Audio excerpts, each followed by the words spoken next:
Hello and welcome to the session 5 of the Lich's Dredge. So I'm Mr. Max Boivin and I'm joined by Zonalar is going to be the game master, Nicholas is going to be really Rat Bastard, Captain Conway. Oh, can you change your name by the way to the name of the character? Chicken Of course. Bones. And Yakrep or Calvin that's going to play Omelette. Zonalar, take the lead. All right, let's hop into the game. The Lich, Nedib the Undying, has been defeated, and his minions are scattered across the realms. A generation later, we follow the story of the surviving tribes that once followed the High Master, now left to fend for themselves in a world where order and civilization does not welcome them. The party has made the way back to the woods, hired a couple of hunters among the orcs to join them, disappointed with how many decided to aid Kaharn Pa'Up on this glorious hunt.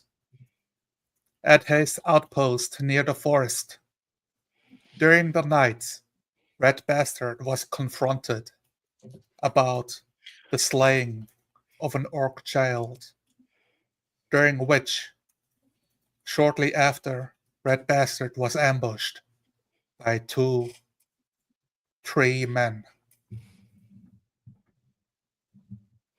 Red Bastard, struck by thorny twigs of a shambling bush, with another one coming closer. Hadron, the orc, heard the scream and got onto his feet, the screech echoing through the camp.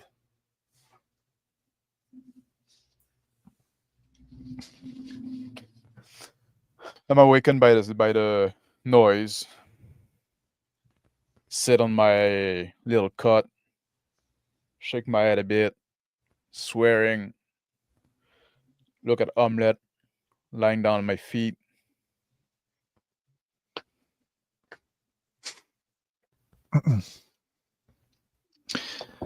I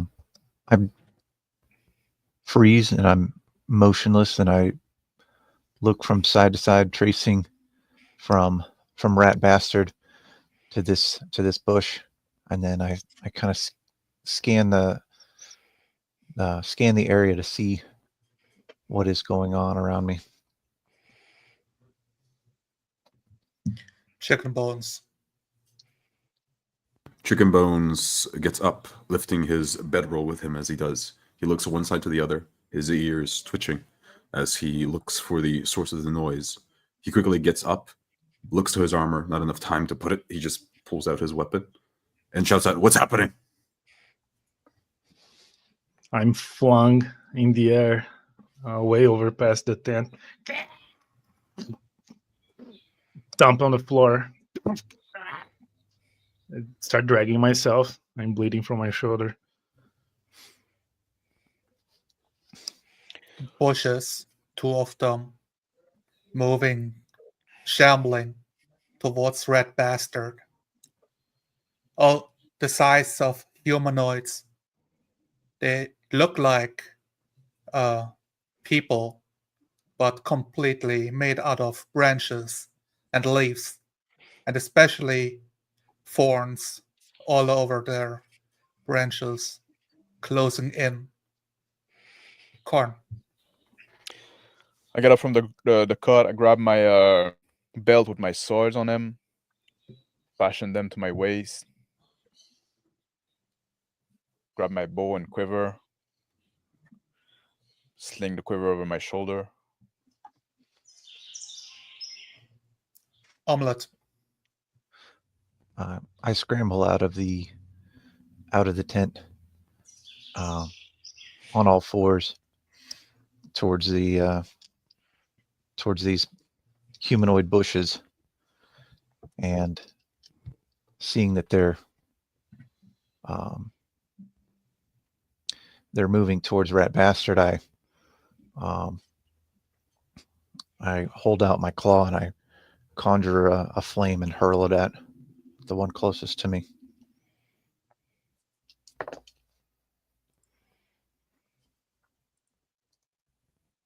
It's 14. A 14 hits. 6. Fire.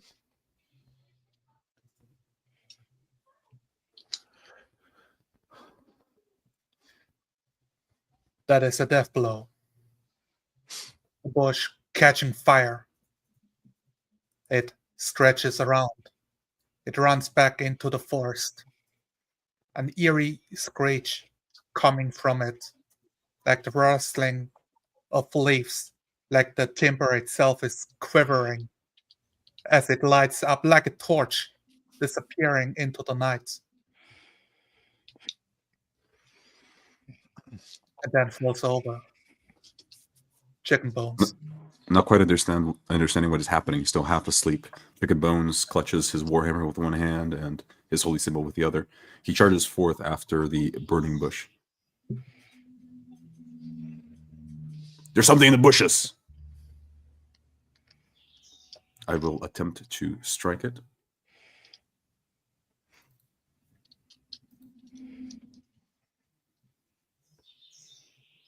Catching his foot, he is not able to follow it. Red bastard. Now he's standing up, holding my shoulder, a lot of blood dripping. Evil bushes, elf magics. Then I'm looking around, trying to see if there's anything else in the dark. Beady eyes, yellow eyes in the dark. The second bush is right up your face, ready to strike. I quickly lunge myself to the side in a rolling motion.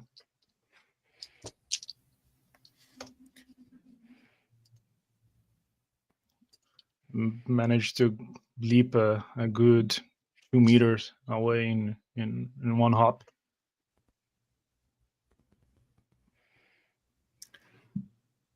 The bundle of twigs striking towards you. Missing. Its roots digging slightly into the earth. Unfurling it and moving towards you. Readying for another claw attack in your direction.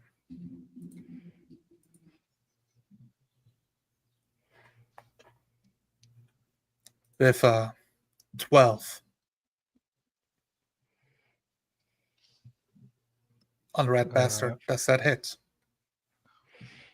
Red Bastard manages to lay on the floor. I flip to the side. The claw hits the ground next to my face, piercing the dirt. My ear twitches just outside of its piercing strike. Yeah. Hadron runs up at this point, grunting out and pulling a small hand axe from his side, almost completely naked, chopping into the twig blade.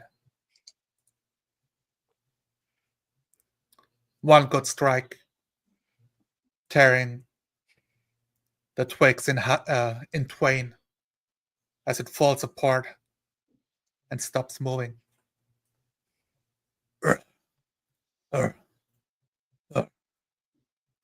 Corn Pop. I casually step out of the hut with my bow in hand, and I look around, seeing what's taking in the situation, looking at the bush walking, and some of them being on fire. And I draw one of the arrow that with the sticky substance that Omelette put on it, and I rest it on my bow and I call Omelette. I look over to Corn Pop with my hand ready, scanning the horizon, but then I snap back to look at Corn Pop.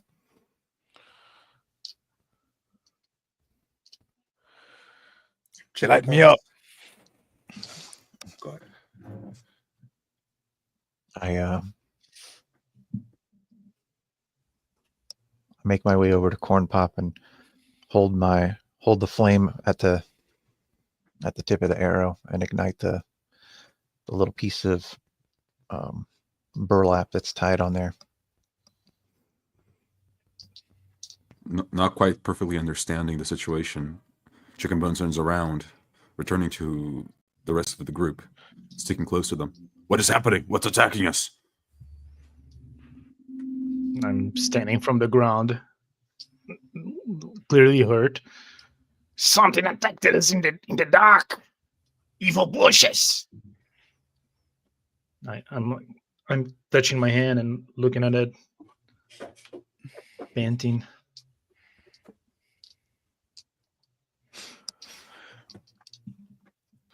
I look The around. rustling of leaves can be heard as shadowy creatures approach. The same sounds of twigs creaking and aching under each step coming, walking into the camp light, slower than a normal human.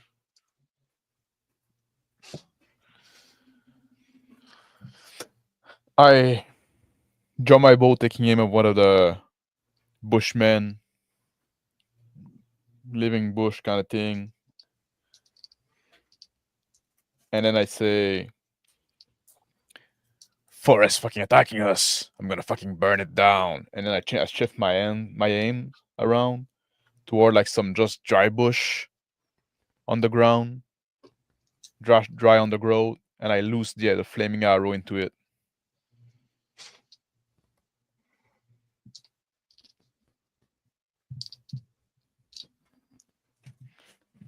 The bush catches fire. The impact itself exploding into flames.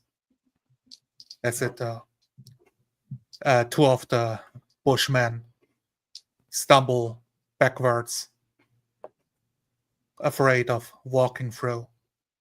Omelette.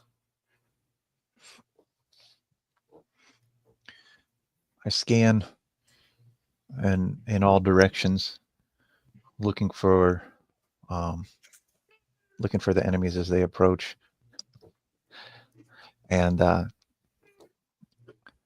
identify the one that's closest or seems to be approaching the fastest, and I conjure another flame to hurl at it, saying Agni in Druidic.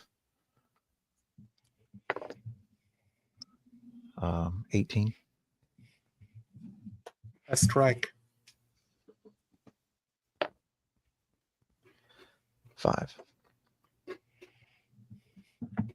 A death blow. Another bush catching fire, burning alive, if you can call it that, falling over, turning into its own campfire. Seeing the burning fire, Chicken Bones will be quick. From close to Kaharn, he will rush forward, grabbing his pack and his bedroll and everything he can, dragging it all out with him, getting back close to the rest of the group. We're surrounded, be careful.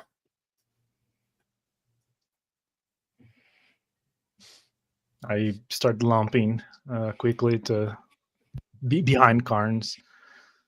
Yeah, there's more.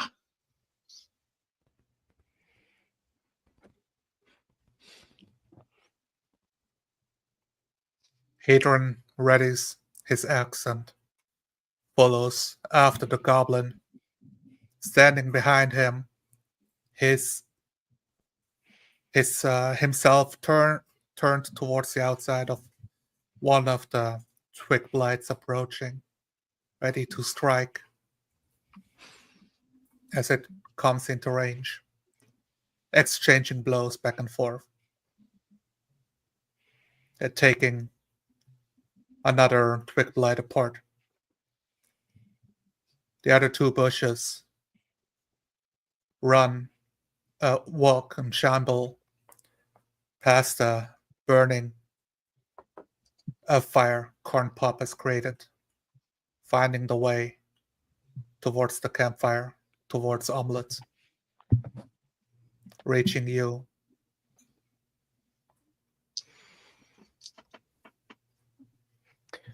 Kaharn Pa'Up. I drop my bow and I pull my two sword and I rush toward the living bush that is walking toward me to go and strike him.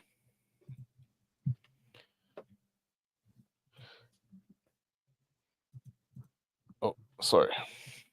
I got like technical issue. Okay.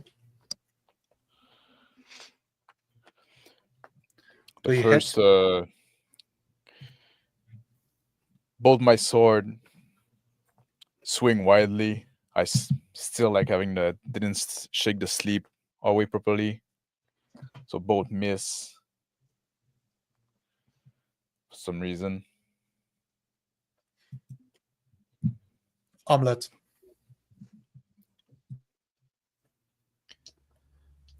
With the creature right next to me, I conjure the flame in my hand and just hold it out in front of me to try to ward it off and try to scare it away.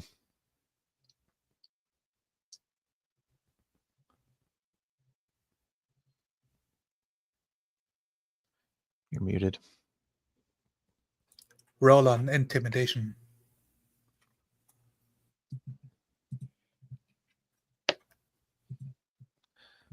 That's a 1.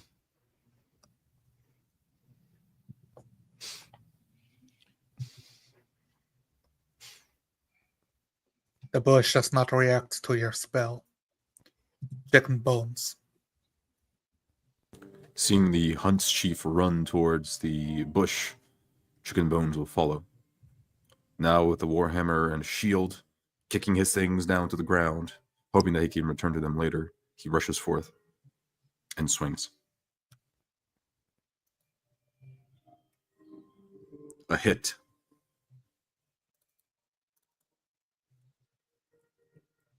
Roll for damage.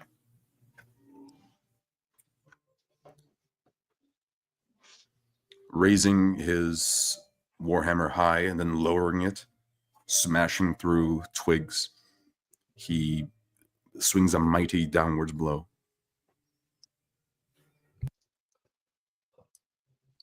With that, only one bush is standing among the group. Red Bastard. I from previously where behind Kaharn's, I pick one of my daggers with my good arm and hurl it towards the twig monster in front of Omelette, since it's engaged with it.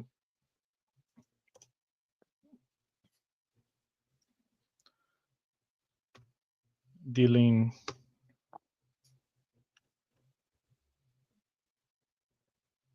10 damage.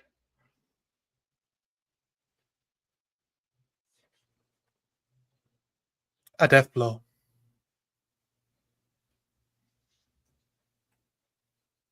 The knife itself striking the bush between into a green mote emanating from a warts of its bark. I fall to The the green ground. glow itself breaking apart and dissipating like a firefly falling over.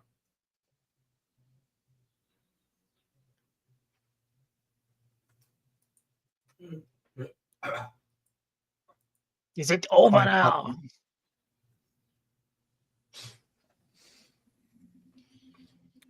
I raise the flame that I have in my hand up high and try to cast light out towards our surroundings to see if I can see any more of these creatures approaching. Able to see better, Chicken Bones turns to each individual tree, stopping for a second on each to look at them.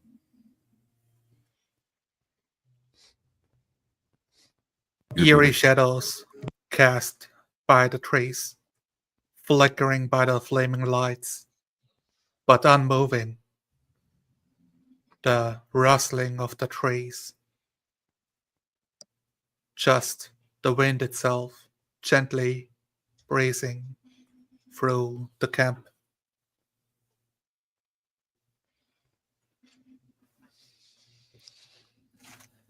I kneel I down look at next one of to the the creature down at my feet and poke it with my boot. And then I point with one of my sword at the flame spreading around the camp. And I say, "You might want not to stay here long." I kneel down next to the little twig creature that Corn just kicked, and then bring the flame in close and kind of try to ascertain what this creature is. A nature check.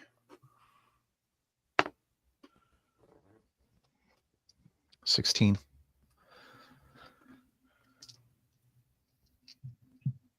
On closer inspection, a torso can be identified.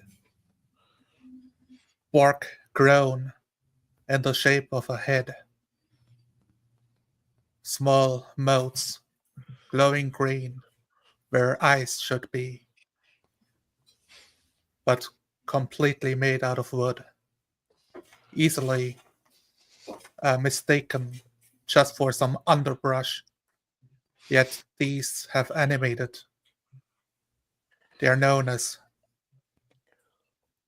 twig blights, an answer of nature to protect whatever commands them, a spirit or a master.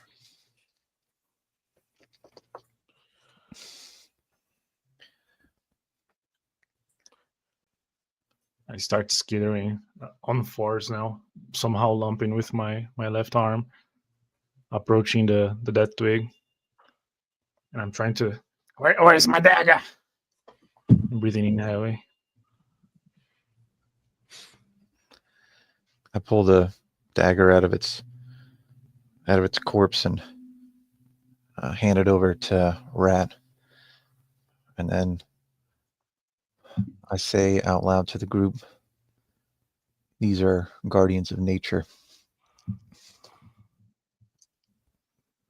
The flickering campfire from the fire mote itself of one of the twig blights starts spreading over that leaf flooring, expanding in about a 7-foot radius.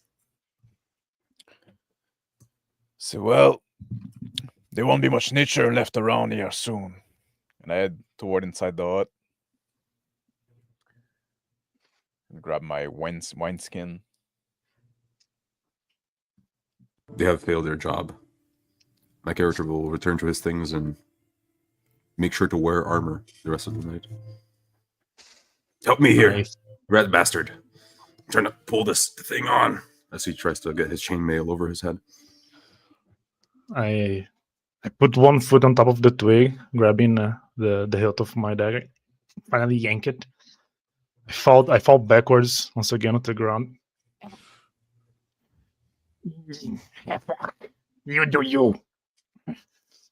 Standing up. Adrian returns to his great axe on the log and picks it up. This forest is cursed. Kaharn, what is the meaning of this? I figured you live here. I step out of my hut with my wineskin, like, strap around my shoulder. I say, "Cover your junk, we're moving. This forest is gonna be gone soon." I look, like, pointing with my head at the fire spreading around. I point Nods. toward the west and I say, There's a stream in that direction the fire one crossed over. Let's move. And I start walking westward. Before I move away from the little twig blight, I find a handful of the thorns, carefully break them off, and I put a few in my component pouch. Chicken Bones grabs his things off the floor, now fully armored, his armor clinking heavily as he walks through. Right behind Kaharn, his things tossed over his shoulder with a sack. Let's go. A distant Reluctantly, thunder, I follow. a distant thunder can be heard, rolling through the area as clouds peak over the horizon and grow bigger.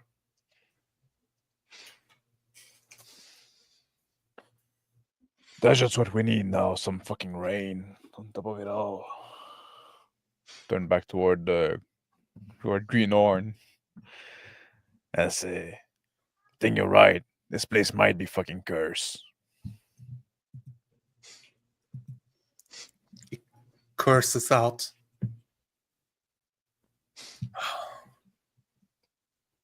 If we had a shaman with us, he could move the winds in our favor.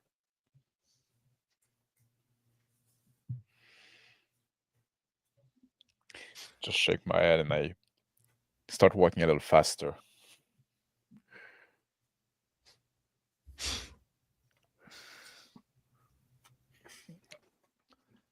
I'm falling behind Kaharn, and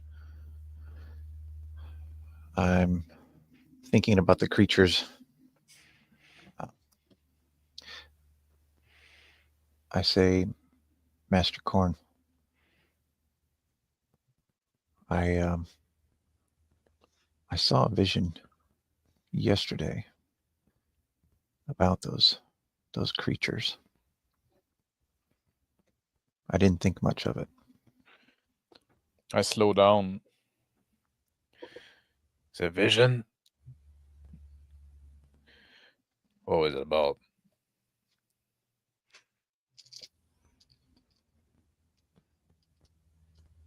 It's difficult to say. The visions don't explain themselves. See, I've been hunting around those parts for a long time. Never saw like such thing as the Hydra. Never such a thing as those twig thing, right? Something is changing around here. Some new kind of power. I interject myself. My voice is still pained. Must be elves. Evil elves. Elves. Could be. I've logged trees for the village my whole life, and never did nature try to interject. Could be elf. I look at the omelet. Division say anything about it? I shake my head. I've turned my gaze towards Rat, looking at his shoulder, looking at the blood dripping down his arm.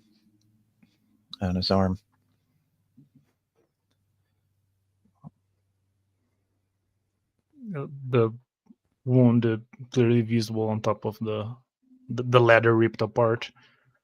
It's a nasty wound. I look at Omelette, Inviting. looking at the rat bastard. I say, can you help him? I stop in my tracks and I open up my component pouch again and pull out another sprig of mistletoe and cup it in my hands and breathe into my hands. A little light glows inside, and then I hand him the berries that I produce. Doesn't Hydra smell blood? You can use it to attract the thing. I grab the berries. I eat one half of it, and the other is groaning, and I start spreading on the wound. Hadron picks up, now wearing his leather armor.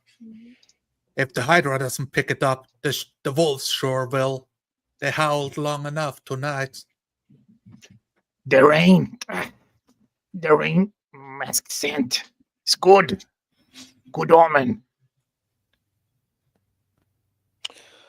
I stop a bit, turn toward Rat Bastard.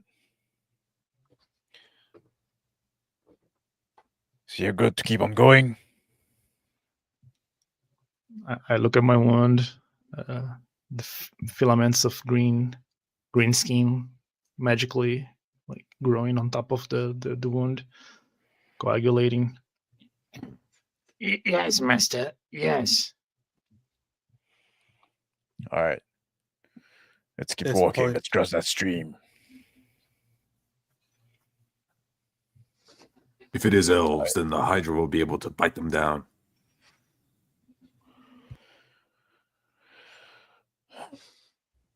There's a lot going on now.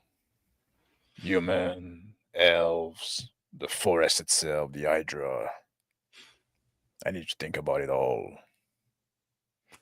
But first, we need to make ourselves safe from the fire spreading. I press on behind Kaharn. I quickly look over my shoulder, seeing the light from the forest fire spreading, and press on. You've been in these woods for a lot of times. Do you not know a cave? Might be safer than just any old campfire.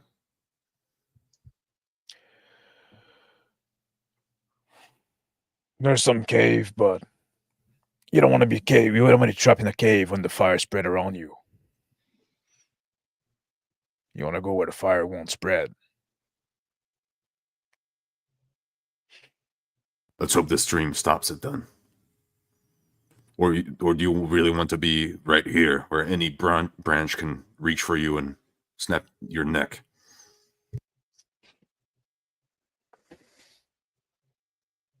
The cool night with moisture and dew hanging onto the grass on the floor. Yet several trees catch fire, including the tent. Before the first droplets fall from the sky. Ah, so it is rain.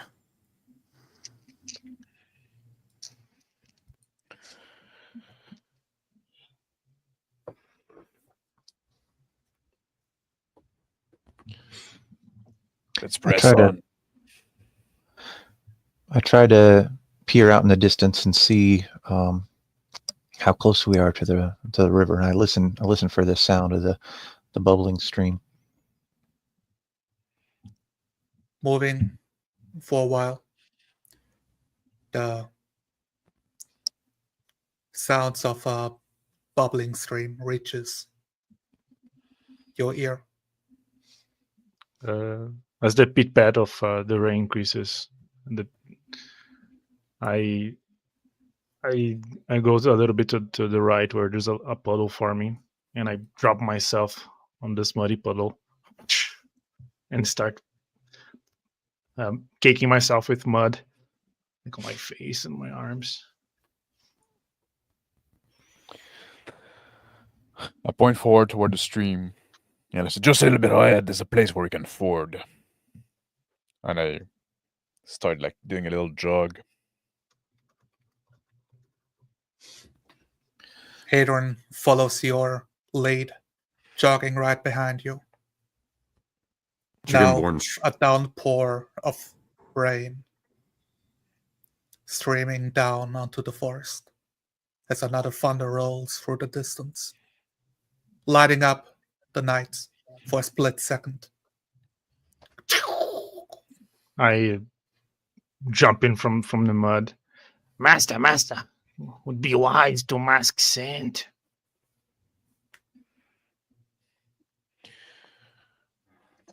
I look at him and say, we don't know even what we're going after right now. Say, Over the mud. I begin to struggle as I run behind them. Not keeping up the pace, huffing and puffing.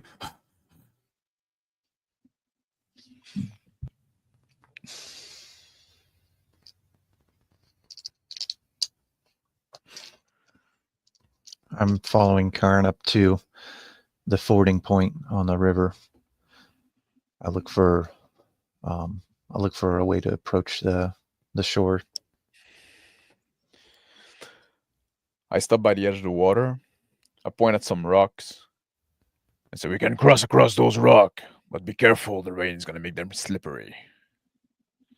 I look at Chicken Bone and say, especially with you, with all this luggage you're carrying. And I start like crossing The the river. stream. The river itself having risen by a few inches. Some of the rocks set on the water, just barely cresting. I stop before the river. I'm crawling on fours now, looking side to side all the time, and I stop and I watch Kaharn go look back to the others. And the others. I managed to, like, going from rock to rock, like I did many times before. I managed to go across without slipping. I reached the shore. Then I turn around. I say, come on, you coward. Chicken Bones will grab his gear, pack it all with a sack, and give it a mighty knot. He will reach over and toss it over to the other side. Now, with only the rope in his hands, he will tie it around himself, then toss the rope. Grab it, Kaharn! I look at the rope, fall limply on the shore, and be washed away by the river. Hadron puts a hand on Chicken Bone's shoulder, moving past him. I'm going first. And makes the trek over the rocks, jumping. And he slips halfway through into the water. Ah! I yell, My beady, grab the rope! the rope! my beady eyes in the dark. I'm still on fours, just looking, but there's a giant grin on my face. A piranha grin. Omelette. I turn around and look at Rat, and I swing my tail around and hold out my hand, offering to lift him up. Distracted, I look at Omelette. It's good, Omelette. You go. Cock my head to the side, shrug, and make my way into the. I don't bother to try to balance on the rocks. I happily go into the water, up to my waist, treading through. At the deepest point, the water itself is about 1.5 orcs deep. I'm a pretty solid swimmer, so I don't mind the depth. I'm now looking at the Chicken Bones, like looking behind my back at Chicken Bones. My eyes reflecting the a little bit of light in the dark. I'm Seeing the looking at greenhorn, seeing the greenhorn fall to the water, grab the rope. Chicken Bones will quickly undo the rope around his waist, and he will wrap it all the way around his arm, getting ready to pull Greenhorn out of the water if he does indeed grab the rope. Sinking like a rock, clearly inept with any skill of swimming whatsoever, he reaches around flailing, looking for the rope. Grasping it with a finger, pulling himself, tugging on it. Ugh. His face breaching the water. With the Seeing rope, people are start pulling it as much as I can, trying to get him off of the water. Back to my Seeing side the- of the stream, but safe. seeing the orcs occupied, I now make my way to the rocks and I start skipping on them like a frog on all fours, like from rock to rock.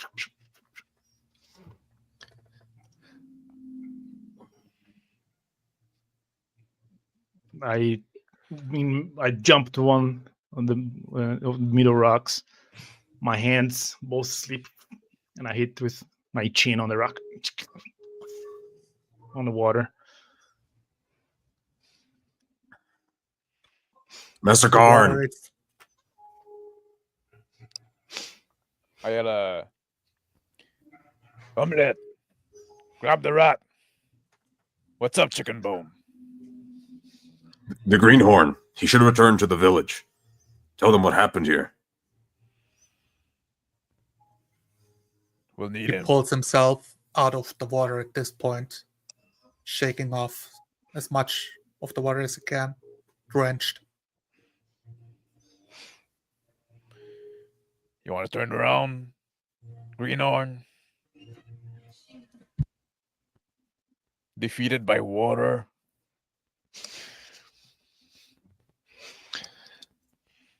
I will make it across. Let's do this stupid rope thing, Yeah. Chicken Bones. From the Yeah, we'll tie to the boat, to the rope.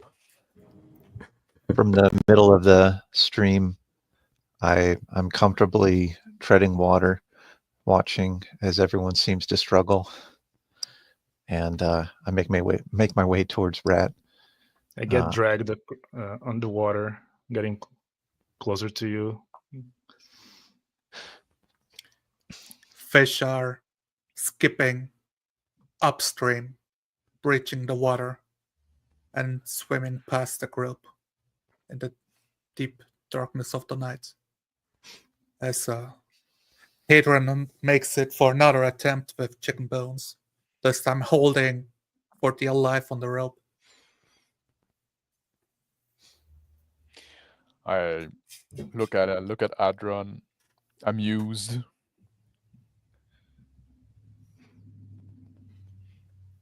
Come on.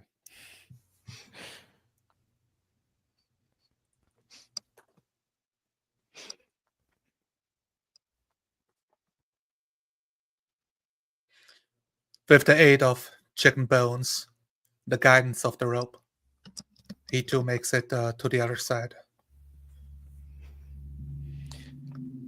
I go to him, I grab the end of the rope that he was holding, and I wrap it around my elbow. I said, all right, your turn, Chicken Bone. You were I'm right, going. Kaharn. The forest is cursed.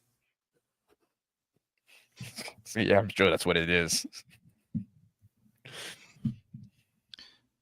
I reach Rat Bastard and again offer to help him cross. This time I grasp on firmly on Omelette's arm. I'm pulling myself out of the water. I spray water. Chicken Bones will. I use my powerful tail like a crocodile to swim across to the other side. Chicken Bones will tie the rope around himself once more and skip through the rocks. You've done well. And I, when you arrive close to the shore, I extend a hand, grab your arm, and pull you for the last bit. And I go sit down on the fallen tree nearby. And I grab my wineskin, take a swig, and I rub my chin.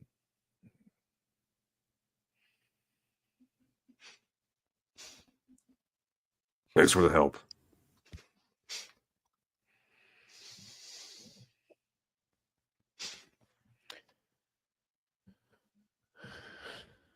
I'm looking at Omelette coming out of the water.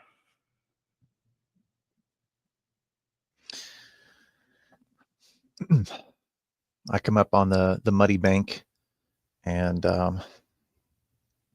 rise onto my two hind legs and let Rat slide down to his feet. I slide down and immediately start re-caking myself with mud. The wind picks up Chicken. again. Rain pouring. Most of it hanging, dripping through the trees. Some of the foliage giving cover. Red Bastard and the greenhorn drenched in water in a point of exhaustion. I walk over to the greenhorn and tap his shoulder. Hey, at least now, as the goblin said, the Hydra won't smell you coming.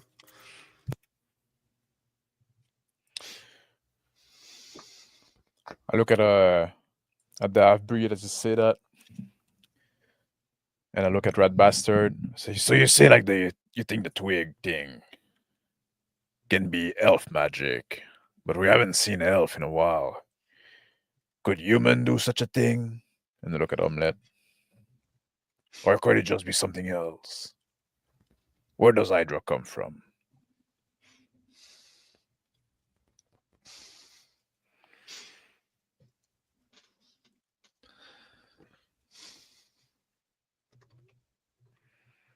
I stop caking myself. They all do it. Humans and elves. I stand up and start walking mud bank uphill, getting further from the river.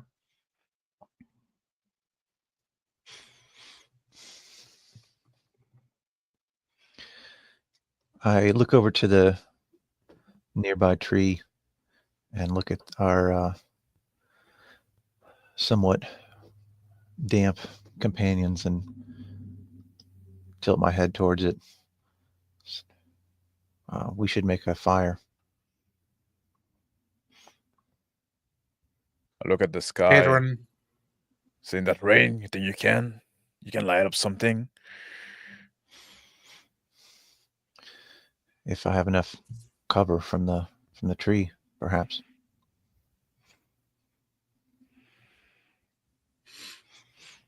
But we should make a fire then. We're all gonna be drenched. Chicken Bones yawns. I have not finished my sleep yet. None of us have rested.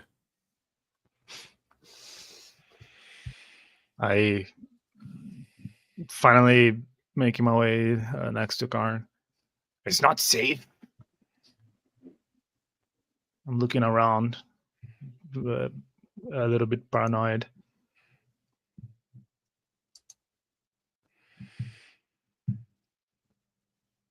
You're right.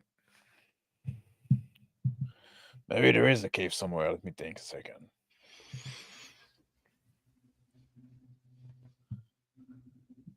On this side of the river.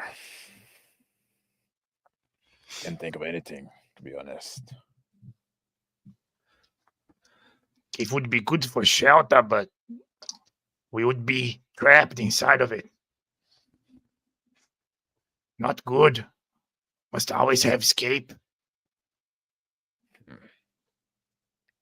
Typical goblin thinking. My ears droop down. Rain moving my cowl, making it shake a bit. I make my way to the leeward side of the tree, gauging how much wind it'll break and seeing how wet the ground is at the base of the tree trunk.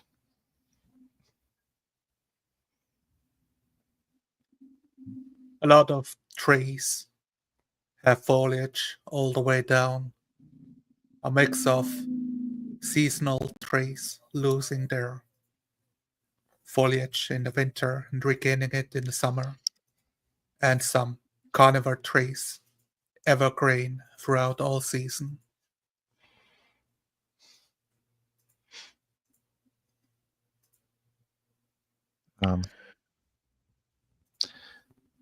I look for a coniferous tree with thick branches, and I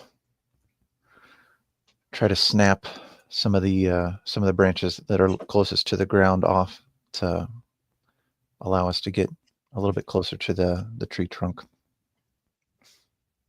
I follow Omelette as he's doing his shtick. I'm still walking on the floors very low to the ground in order to try and make myself harder to spot.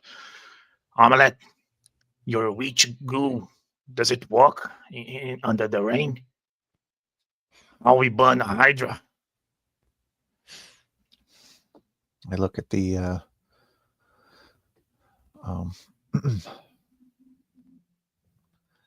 I look over at Kaharn.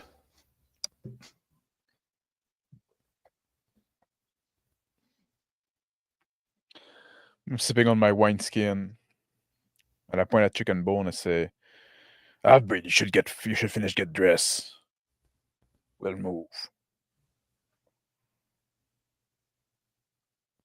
I will narrow my eyes, but ultimately nod. Better to finish it quickly and get off, hey? Adrian rubs his shoulders for warmth and lets out a sneeze, affected by the water and the cool wind.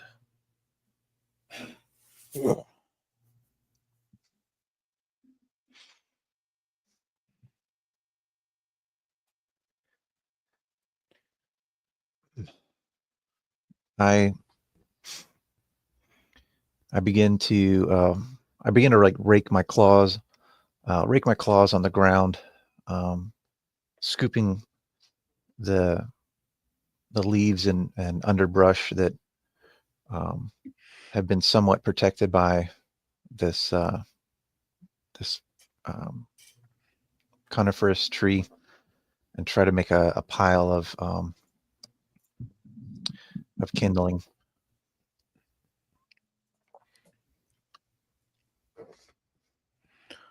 A nature check.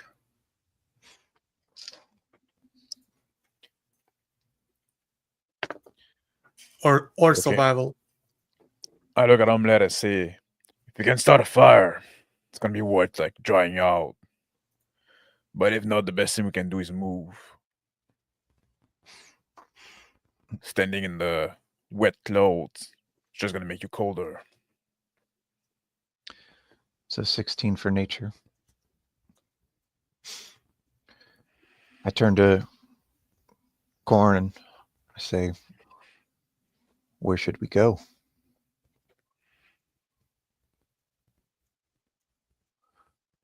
Go back on the hunt, I guess. For the rest Master, of the dream. in the rain, the plan will not work. How we burn the beast then? I'm shivering a bit now. We got the half-breed hooks, and the rain will stop.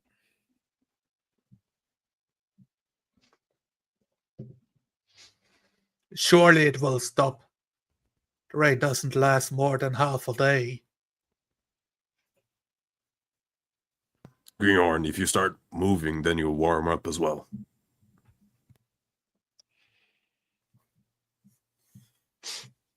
We're being He hunted. nods. We should move. Yes, yes. Looking around.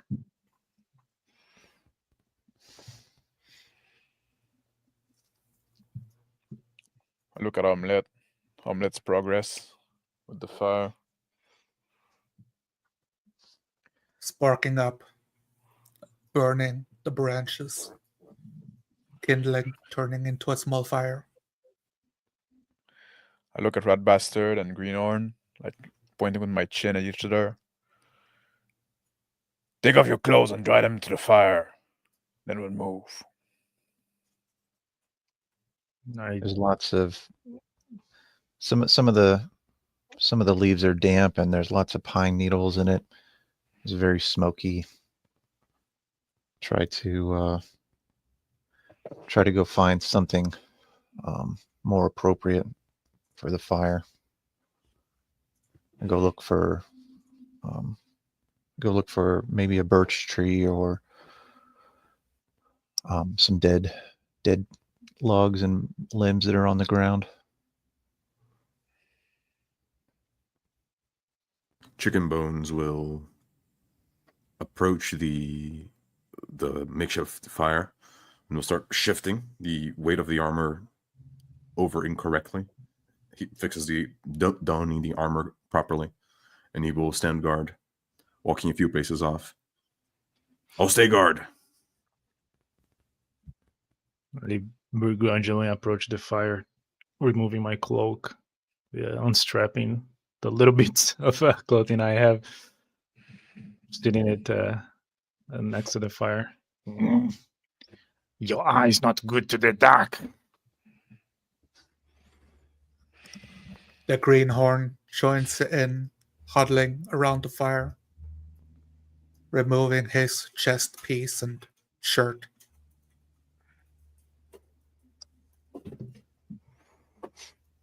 The forest itself, unkempt and old, many fallen trees, feeding mushrooms and insects, littering through the forest, plants growing up and down,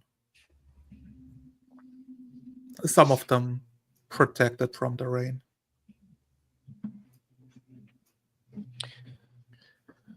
I find a nice go- dead. Oh, sorry. All right. Good. I find a nice dead log and scrape off a layer of moss and give it a little tap to see if it feels really heavy or kind of almost hollow sounding. And then feeling satisfied that it's still somewhat dry on the inside, I pick it up and drag it towards the campfire.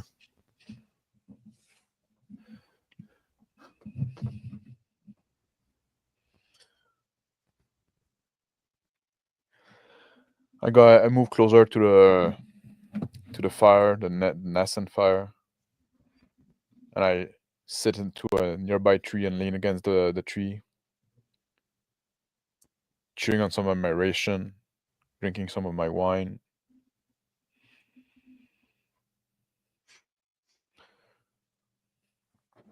I am warming myself in the fire now. Surprisingly, quite muscly body for such a thin frame.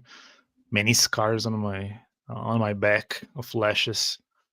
The previous wound on my shoulder still very lumpy. The scar.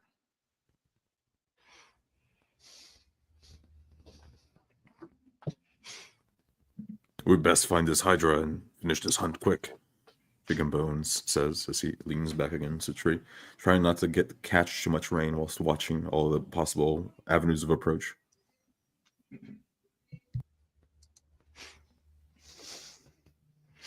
I hate this forest already. We should cut down every single tree and build a fortress.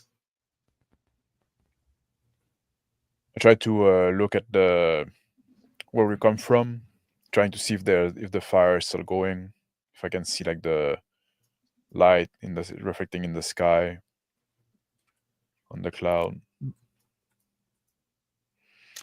Visible white plume smoke trailing into the sky. The glow of fire diminished.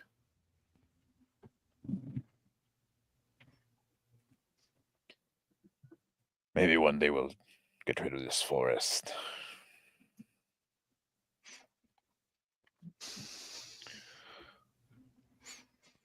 I can forge all the metal in the mountain if you cut it all down for me.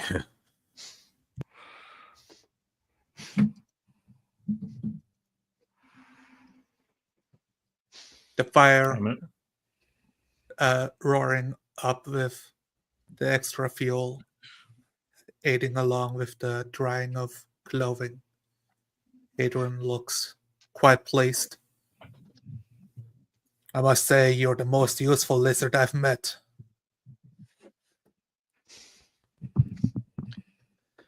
I take the wolf pelt that I wear off, and I've kind of crumpled up and begin wringing it out, and shake my body off like a dog,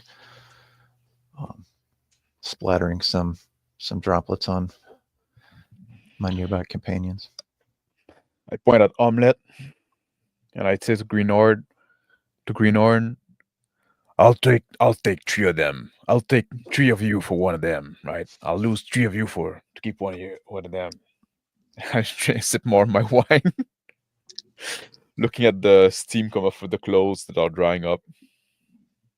I'm holding some of my cape closer to the fire, try to speed up the process. You don't need that many. You just need to find one more. Then they make eggs, right? Like a big chicken. I smile looking at Omelette. I'm looking between corn and chicken bones with sort of blank expression.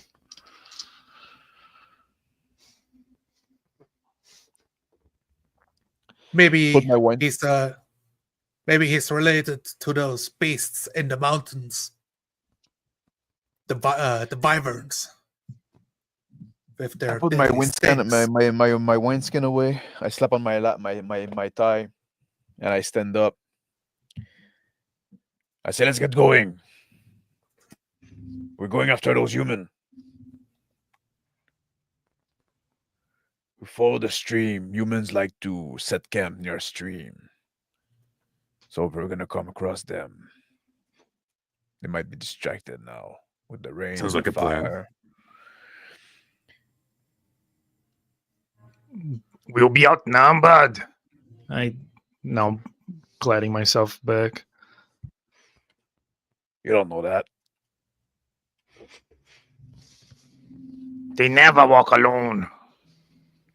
We already killed 2 of them. What can the humans do? We're here for the Hydra.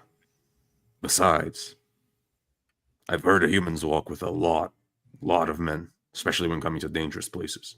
And you know, our territory is dangerous for them. I want to know if They've the lost some humans are before, behind those twig people. And I want to know if the Hydra went after those humans. But If humans have master, army, then Hydra will cut through army. none of us can speak men language. I'm not going for tea. Adrian turns to Chicken Bone, says, Red Bastard says nobody can speak. Yeah. Goblin's wrong, like always. I can speak what my mother taught me. Not much.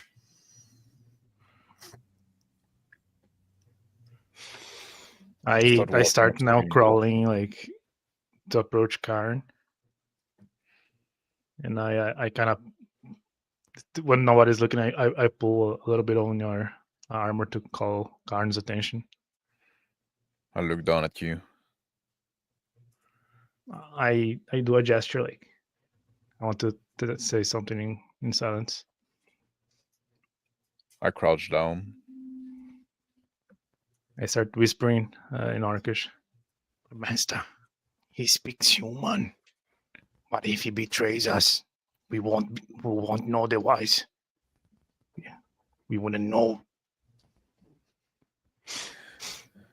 Maybe it's good that we go now. We'll see what side is on, and then it will be set.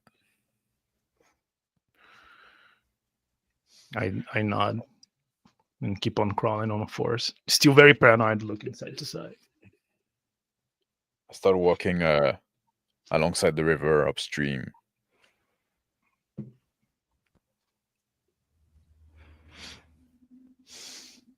The clothing now dried. Adrian takes his to put on and follow up behind Kaharn, jogging to keep up with him. Chicken Bones will follow behind Greenhorn.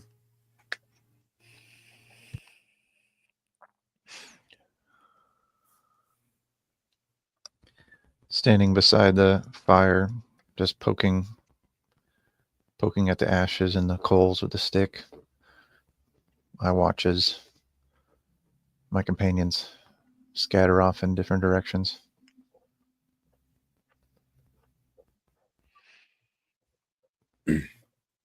Corn pop. A lot of signs in the mud. Prints, paws, different animals. A common drinking spot.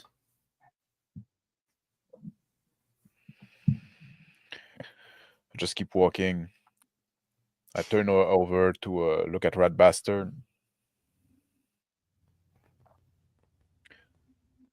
And I point at the print in the mud.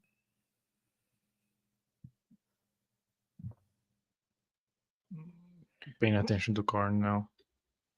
Yes, master. You see, human are not gonna be far. There's water, there's game. They were there hunting. We should come across them soon. Keep following the stream. Yes. I start scrolling on a slower pace, trying to be next to Omelette as we go. Walking behind, Chicken Bones will raise more objections again. Humans lost their own here. Big groups come out looking for them.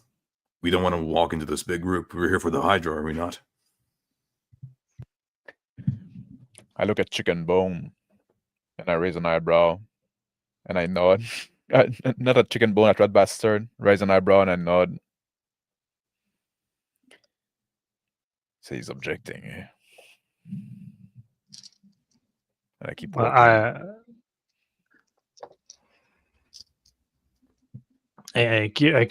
I not back, but I keep slowing my crawl to catch up with. Let Omelette catch up with me.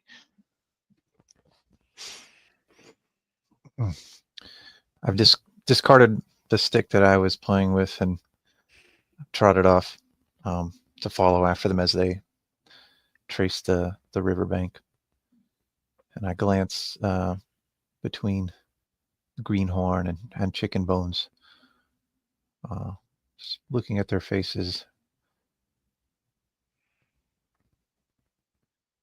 The fog starts to settle and thicken as we,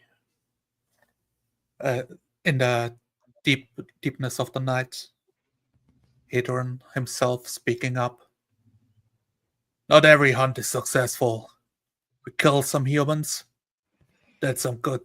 We can loot them for what they're worth. At least we get some meat out of this. Maybe some bait for the Hydra after that.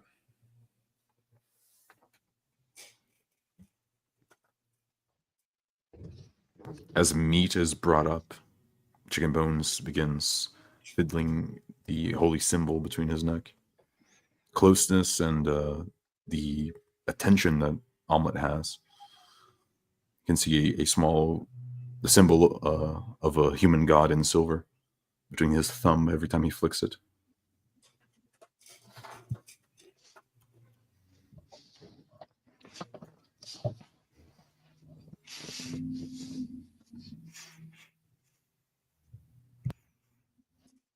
Footprints cross the path.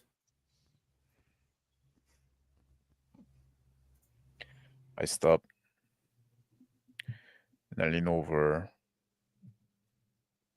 to the mud. Say, there you go. Found what we're looking for. Everybody, move quietly from now on. The imprint in the shape of a foot with 5 toes. Barefoot humanoid. I pull my gaze away from Chicken Bones, having studied him for a moment. I look at the footprints that Kaharn is pointing out and determine what direction of travel the steps seem to be going.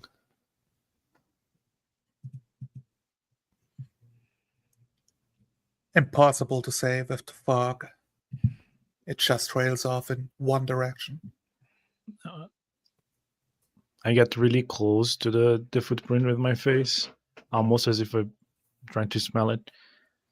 It's barefoot. Humans don't. Humans wear shoes. I look at that bastard. I say, I don't know, maybe he went for a swim, taking the shoes off. I point at the river. It's too dark. They're scared of it.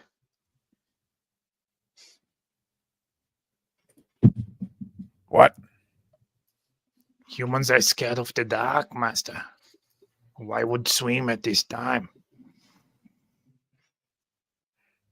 Maybe those Aaron picks up. Those prints could be from yesterday. Who knows? Yeah. I studied the print with my experience as a ranger. Looking at the depth, looking at how deformed it is, right? The side of the print, if it's like been washed out, how dried the mud is around. The prints themselves. Deep. Going in 2 directions. Towards the stream. And away from the stream. The ones leading away. An inch deeper than the other. See, they went to come to pick up water. They left the stream more loaded than they came from. So I point like to the print, like the direction where the print goes away. This way we'll find the camp. And I start moving silently toward this way. Yes, Master. My voice sounds tired. Chicken Bones follows after Kaharn. Although he crouches down and tries to move silently, the clinking of his ring mail is heard. Every clink, my ears twitch. Like kind of try to.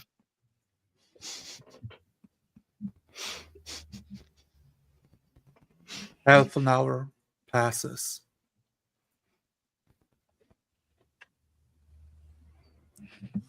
It is becoming dawn as a first set of birds start chirping.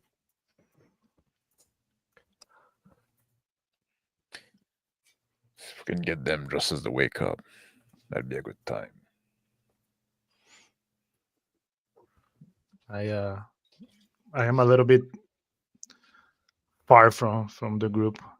Still crawling. I am breathing a bit heavy.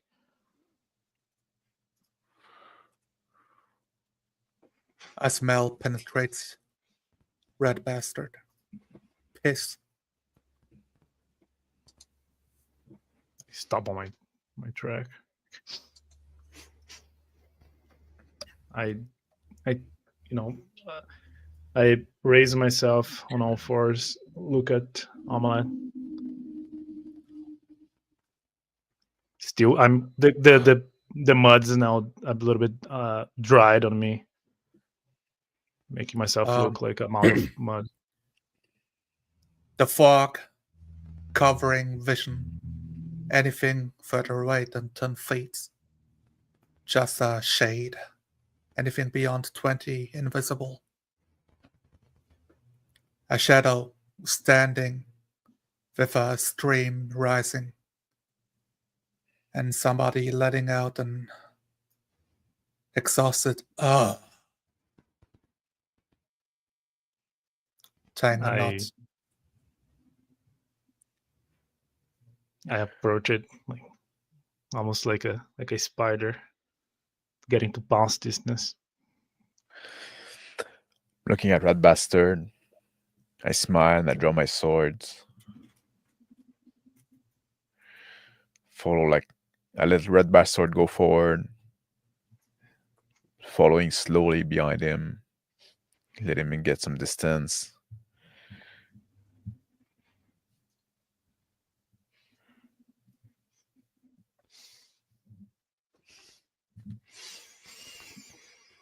Omelette.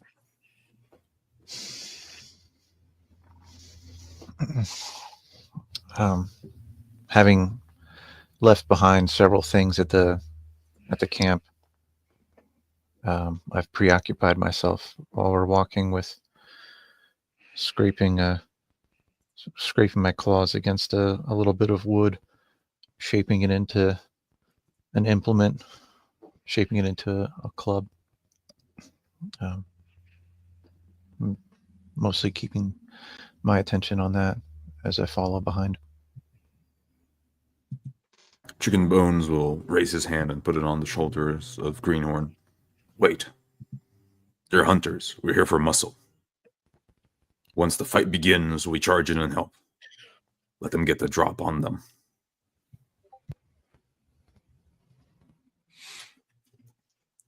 Adrian rubs his shoulders and grabs his great axe from the sling of his back to hold with both hands, staying completely silent.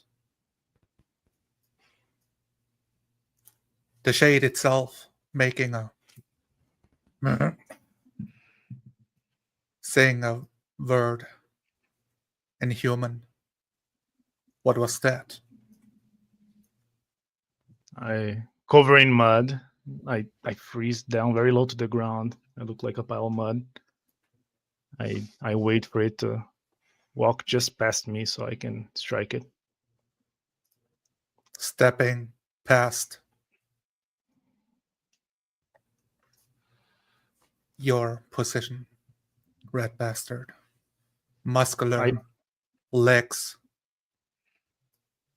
of a tall man with a scruffy beard. With my hand, I grab my bow knife and slash at his hamstring, make him lose control of his leg. You have advantage, catching him by surprise. 10?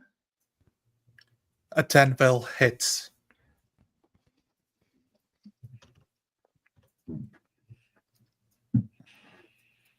The dagger slices through his pants, leaving a trail of blood in midair.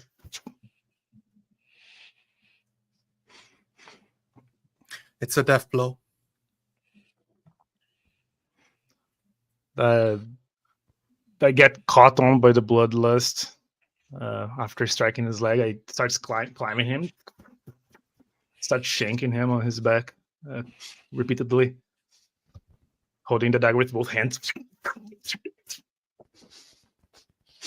A short gasp cut short as he falls down, face deep in the mud and greenery. Blood splaying upward, covering your fingers. I run to Rat Bastard and the down man, and I put my hand on the shoulder of Rat Bastard and say, "That's enough." And I almost as if not hearing Kaharn, I grab the man's face and like turn. I want to try to look at his face.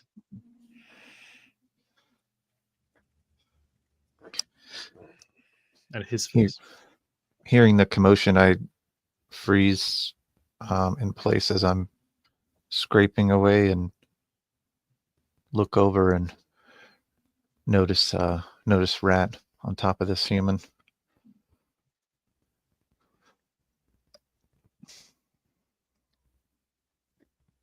Chicken Blonde Bones hair, will look over, trying to see what's happening.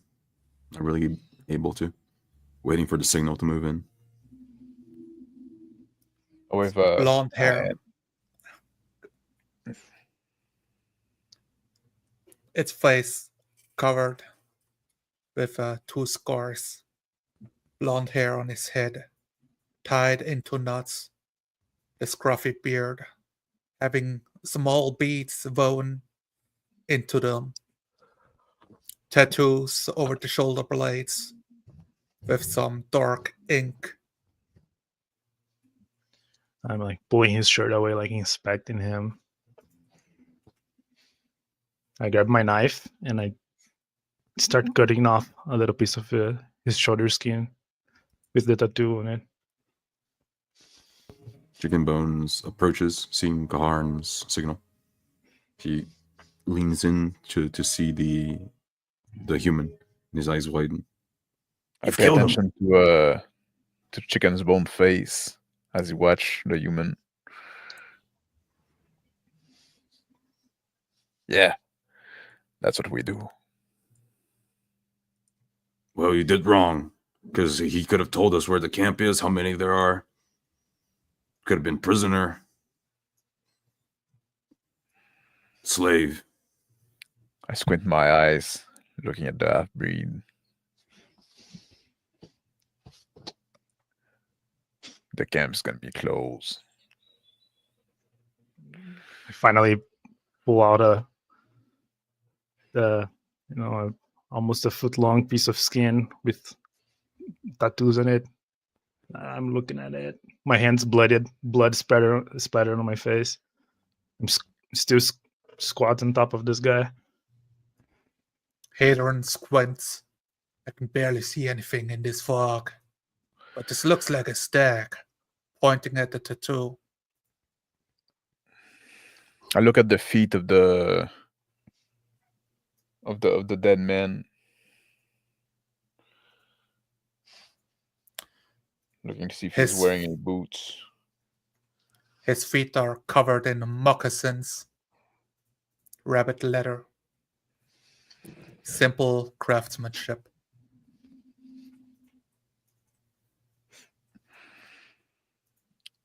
I go look for the tracks for where it came from. I put his Bellied. skin on a little pouch. The tracks leading uphill through several underbrushes. As shades of buildings, log cabins come into view through the thick fog.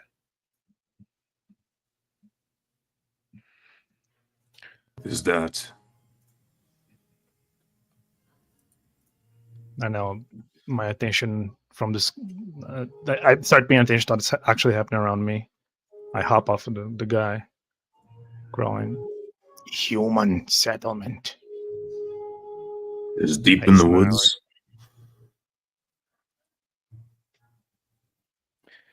Well, not for long.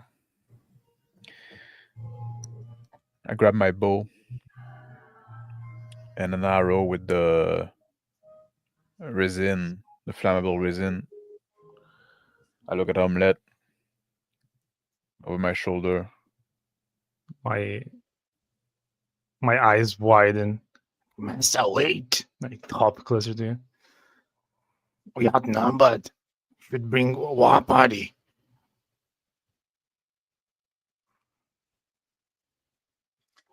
Adrian clenches his axe. I am the war party. Let's burn under their log cabin. You'll see the number. Not gonna matter that much after that. I start crawling a little bit backwards, approaching Chicken Bones.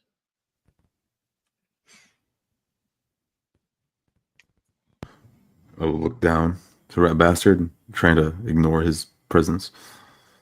I think that we can fight, even with lower numbers. Just need to be smart. Fire is good. But if we go between those two buildings, then they'll need to bunch up to fight us. Even better. I'll be with my shield in the front. I glance down at the body of the human and see if it has any weapons or if it's wearing any armor.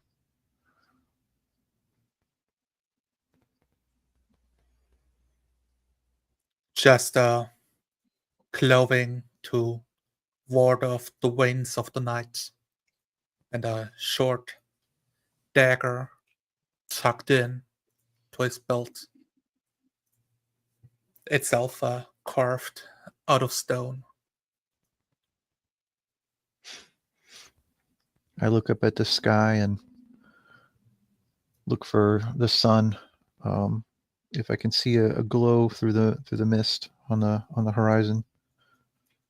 See if the sun is rising yet.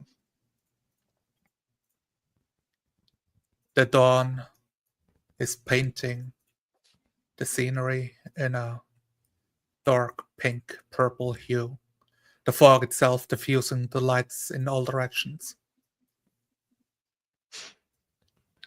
I say it shouldn't be much longer before the sun bakes this fog away. Let's act before it does. Let's benefit from the surprise. And I point the resin-covered arrow to Omelette.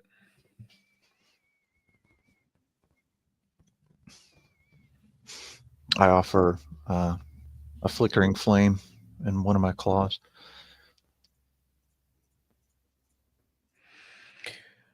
I look at the substance on the arrow lighting up. Then I draw the bow, aim at the roof of one of the log cabin, and loose.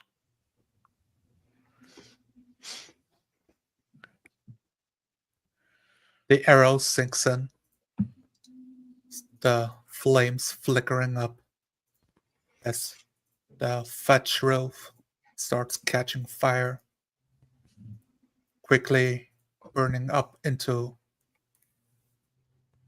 a increasingly sized campfire.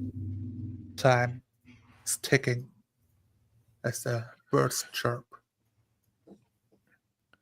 So now they'll be distracted. We should round up the humans as they run, as they flee. They're probably gonna try to put down the fire. Maybe.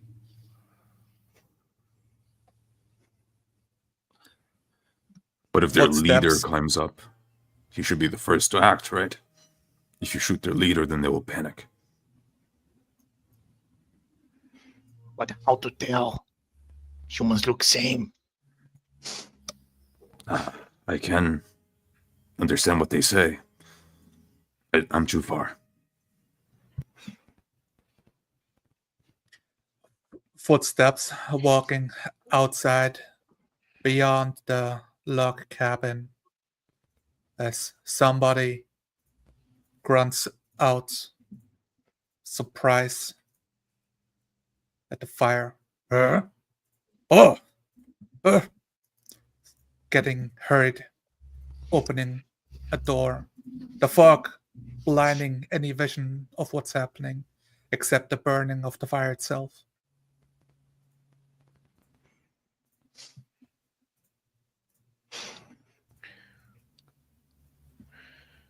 Just give it a moment. They're gonna exhaust themselves trying to put out the fire.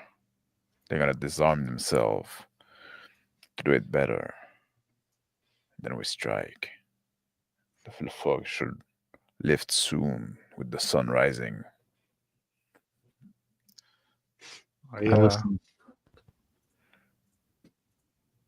I listen The for first yell. voices to try to determine. I listen for the human voices to hear how many unique voices I can hear as they cry out in panic and try to manage their fire.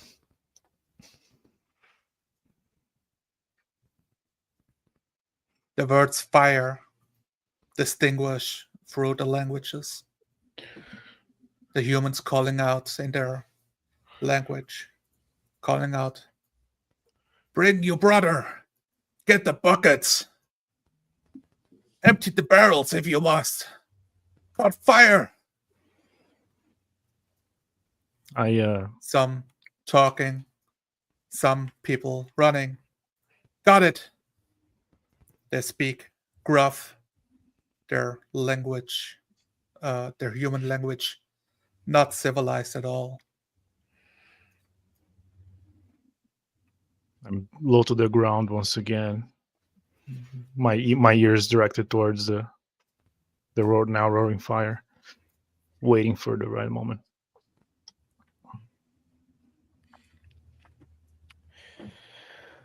Steps. I silently try to move to the side, closer a bit to the building, the firing building, trying to see, get a better view of the action. Chicken Bones psychs himself up and begins following after Kaharn.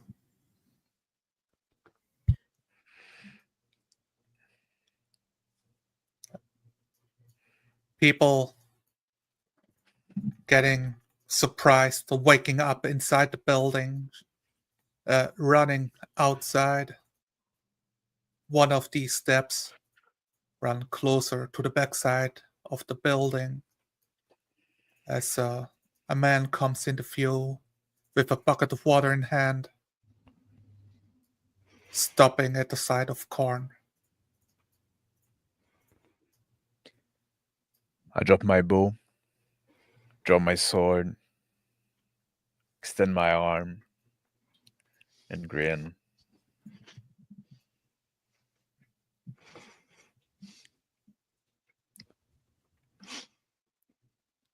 A scream hails out from him, stumbles backwards, falls onto his butt. A young boy, 14 years, yelling out in common, "Peter! Peter!"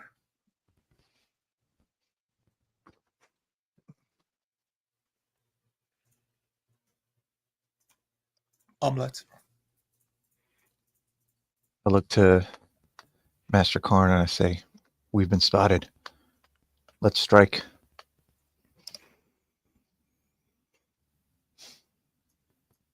Chicken Bones. Chicken Bones will psych himself up almost with a bloodlust, having to almost ignore his senses as he has to move forward. He raises his warhammer, not like a trained warrior, but more like a true brute. He rushes forward. But as he does, he shouts in common, "Grab the kids and women, run far away from here." as he charges in to attack.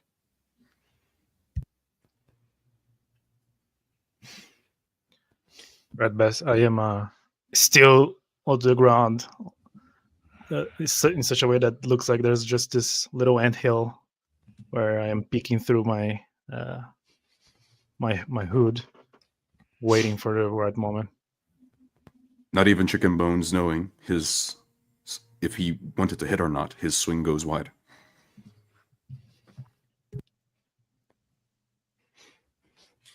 The water bucket crashes on impact, exploding in many splinters as the boy scrambles away from the swing. Kaharn Pa'Up. I run toward the boy with drawing my sword. Well, my sword drawn. So, and I go to stab him, and I plunge my sword into him.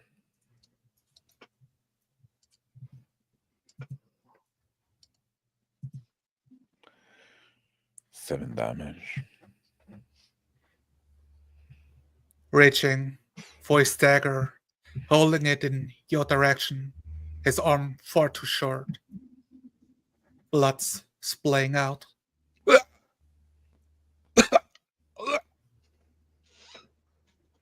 As he chokes on the gurgling. Too weak to move. Falling onto his back.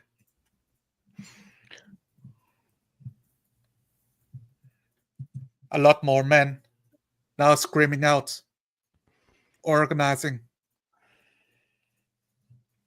calling out,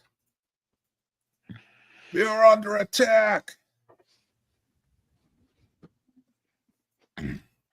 Screeching of some women, of babies, barking of dogs, more and more people rushing. A couple of men breaking through the shades into view.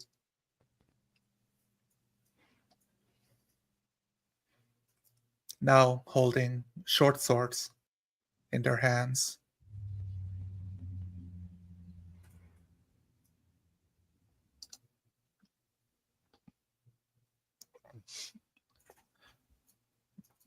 I bare my teeth and snarl as my body begins to change shape, and I take the form of a brown bear and get up on my hind legs and let out a roar at the approaching humans.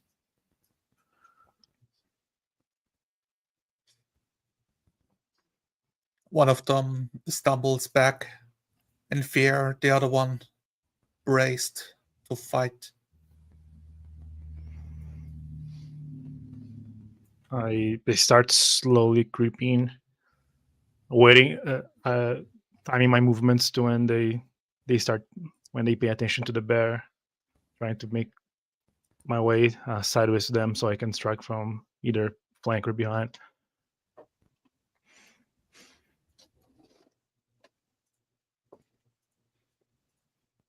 Beating his shield menacingly, Chicken Bones will move forward, imposing himself between the coming humans and Kaharn, ready to fight and protect the hunt's master. I ready an attack if they do indeed come.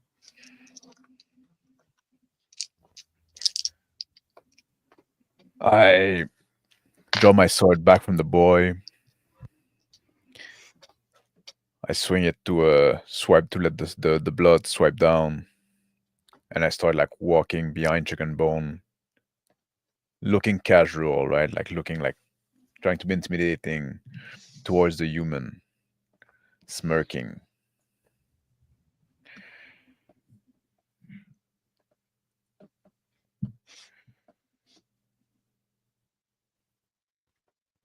The barking grows louder as another man reaches the other two and howls at them, Strike them down! Do not let them take our village. Kill them all. Pushing past them and swinging his weapon towards Chicken Bones, a long spear, as they engage you in mortal combat.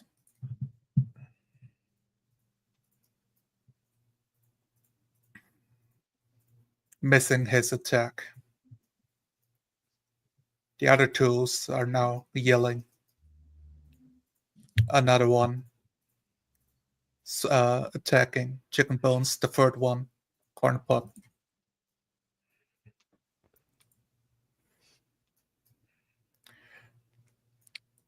That's it. Kaharn Pa'Up is, the short sword, penetrating skin for 2 damage. I growl, looking at the blade penetrate my flesh. And I raise my 2 swords, and I strike at the guy that just struck me. As First they one. ch- First one's a miss.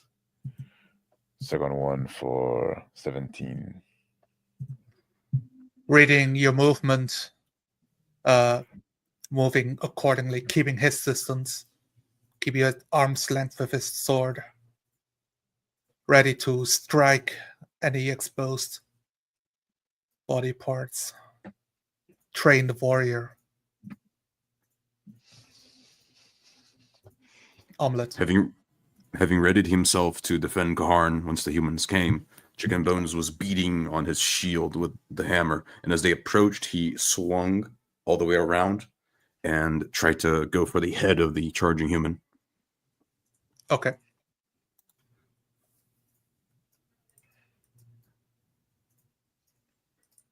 $12.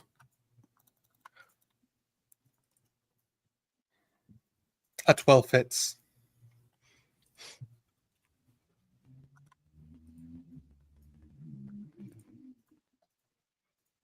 $4 damage.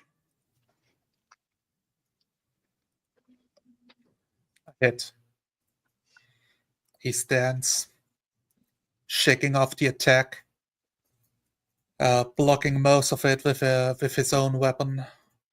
Shaken but not defeated. Chicken Bones I will am- shout at him. Ah!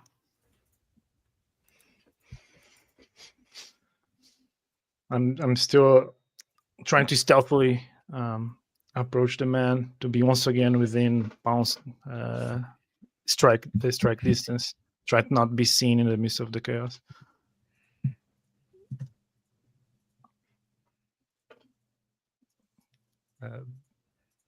Then Completely preoccupied with the orc warriors in front of them. None of them spot a crawling cockroach. Dagger in one hand. This time going for the joint in between the hamstring and the calf to debilitate the leg of the closest man. Strike.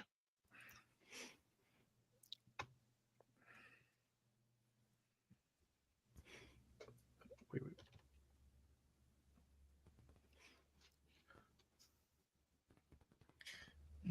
16. 13. 16 is a death blow.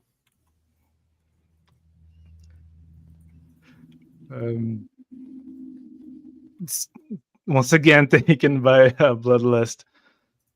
Strike this leg, and I grab his leg and start running back a little bit to the metals, dragging the man. In complete surprise, he yells out, screeching in terror, "Ah! Ah! Ah!" as he gets pulled away deeper into the fog. With His the his sound scream of starts daggers going, penetrating flesh. gurgling, drown out into the fog. Omelette. I bound towards the humans that are the human that's closest to Karn, and I raise up with one paw up high and swipe down towards his head.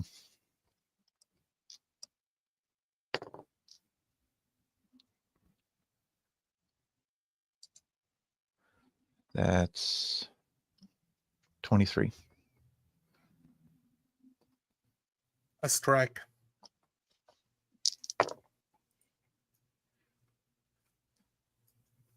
$13 slashing. A death blow. My paw comes down across his face and down his chest, tearing his face open, and blood pours out from his neck as his jugulars cut open. I turn towards the next closest human and charge towards it, snapping my jaws.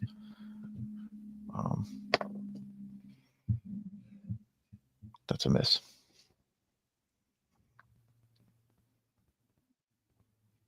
Using his spear to keep your jaws between his fleshy body parts, dodging out of the way,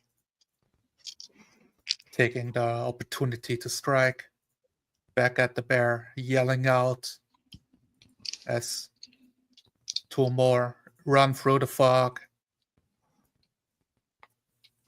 with weapons in hand, axes, and the dog charging through. A dog jumping through the air and biting into your shoulder.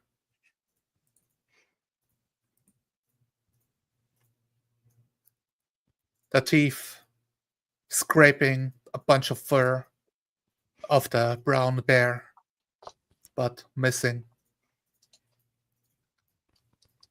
the human with the spear, commanding the others. Fight them back! Don't let them think we are weak. They feel pain just like the rest of you. Sinking the spear towards the bear.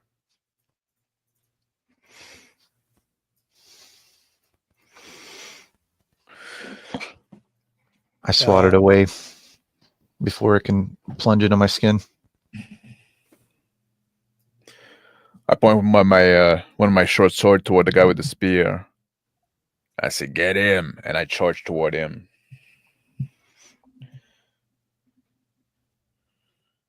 For 19, with my first sword,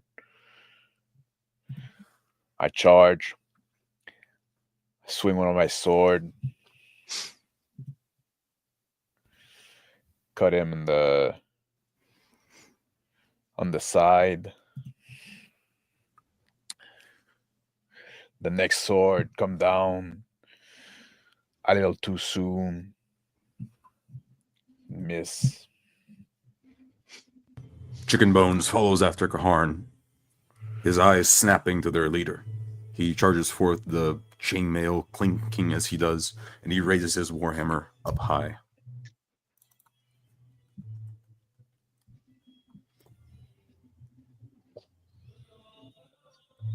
Once meeting the leader's head, twists it to the side, carrying his head with him with the momentum of the blow, almost knocking him down. He will attempt to look menacing as he does, trying to scare all.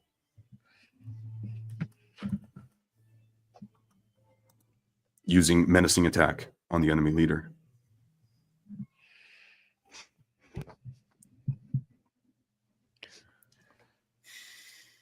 What is... Wisdom Okay. save or frightened. Got it. And that's 12 damage.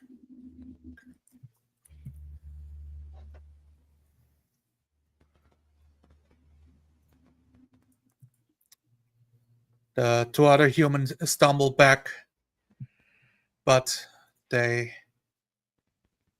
bark. The man you've just hit just barks back at you. Roar! And others join in and snarl, getting ready to strike. Prepare my Red shield dice. for it.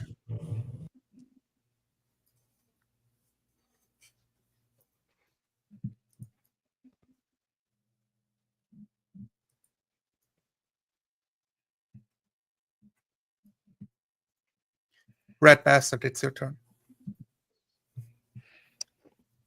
Jumping from the fog into the fray, taking advantage of the chaos and the surprise attack. Holding in one hand a human short sword I've just looted. I'm hurling a dagger towards the man in front of Omelette.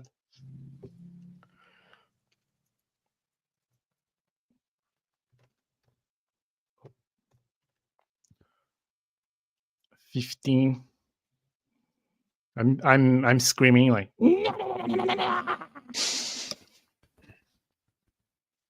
The dagger sinks into the neck of one of the warriors, slicing it through, the tip sticking out the other side as he falls to his knees, the sword rolling out of his fingers. I yell something that the humans have learned to fear a couple 10 years ago. Nedib Rakshasa!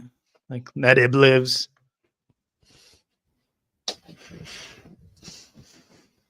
Omelette.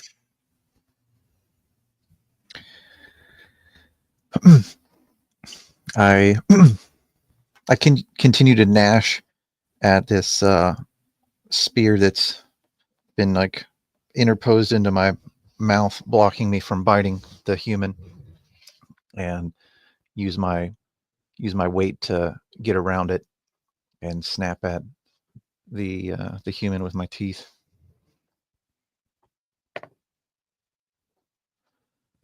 It's 20. A strike.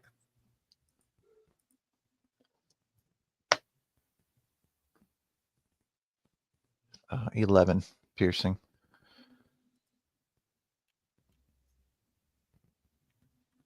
Wounded, bloody, but standing. I sink my teeth into the arm that he's got holding this spear, and I bring my claw around to swipe him across his face. That's 22.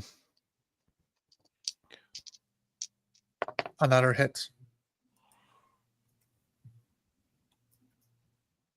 15.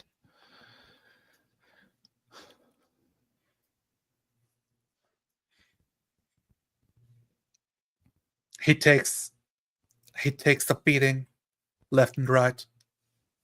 Blood oozing out of his body, but he keeps yelling out, "Stand and fight, man!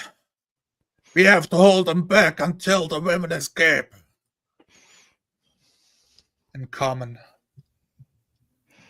With that, he lets go of the spear, crushing in your jaw, to slip out the scimitar from his back and strike across your stomach, across the shoulder, the front part of the bear.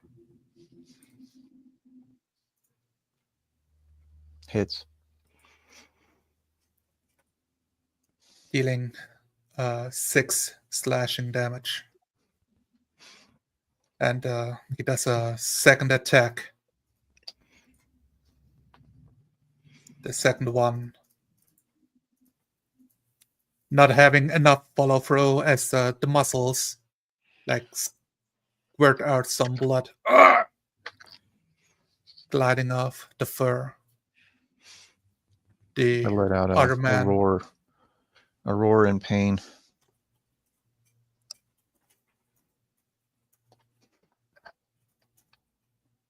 Another man yells out and says, "Scotty, get the rat! Get!" The dog itself, letting go of the bear and scurrying towards Rat Bastard, smelling your location and jumping you.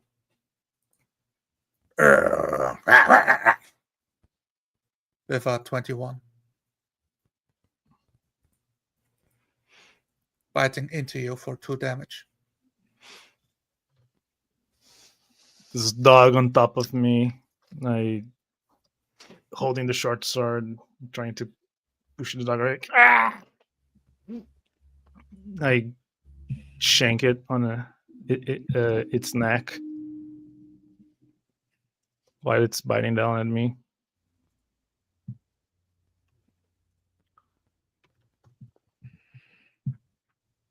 $16. His jaw refuses to let go, but the body falters as the dog yelps out and becomes a lifeless corpse, locked in place, My holding you eyes down. slowly, lightly glowing yellow in the mist. I have crazed eyes. I look at the human, like, tweak my head a bit, and start running towards him with the sword in my hand. One human still standing next to the chieftain strikes towards Kaharn Pa'Up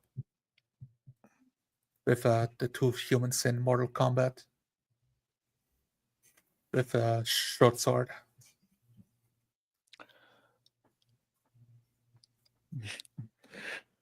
I see the sword coming, and I just like beat it up with my own sword. The blade swings through the air, gets stuck inside the log cabin between the logs. And I follow right away with striking him with one of my short sword. 11. And then my other sword follow through. 17.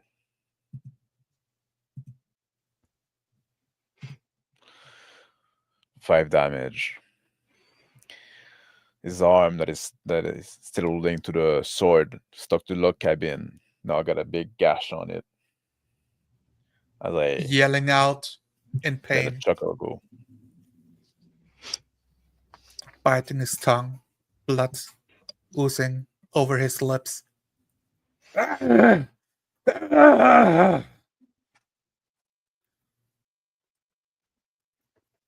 Omelette. I continue mauling the human. Try to find purchase with my teeth. Going for the neck, but missing. Yeah, the 10 misses, right? Yes.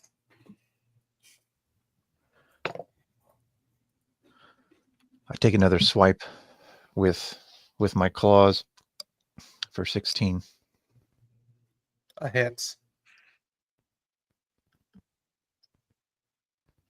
He's holding your teeth apart with his hands, letting the sword drop to the floor to stop you from biting his head off. I dig my claw into one of the shoulders of the arm he's fending me off with, and that's 8 damage. Battered, bruised, bleeding, but standing. Chicken bones. Seeing that their leader is wounded, he will turn his shield towards the only man that is standing beside their leader. He will charge forth with the shield, bashing him, then try to grapple him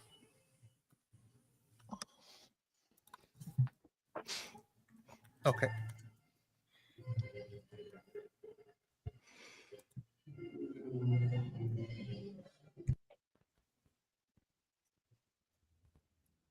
Seeing your approach coming, he pulls himself together with the weight of the bear, getting the bear's head in your way as you approach with a bash.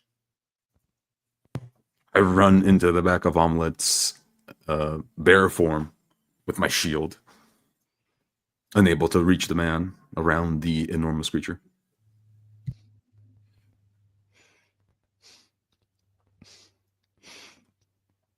Red bastard. Running, dashing towards the man with Shomalets on top of. I wind a strike with the short sword, almost like a golf strike. And as I approach him from the side, I just slice at the side of his head.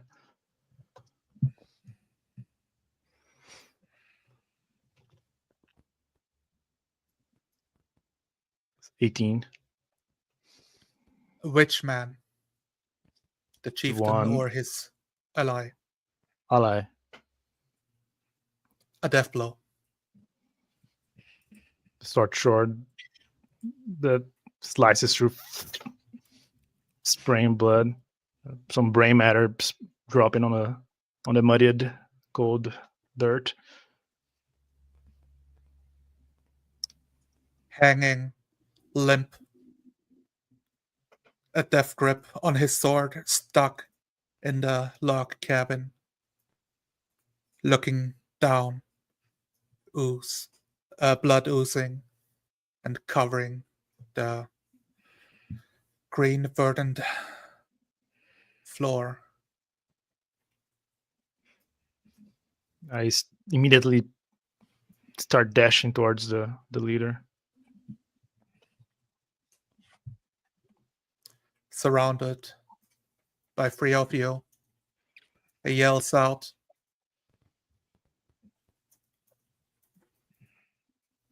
And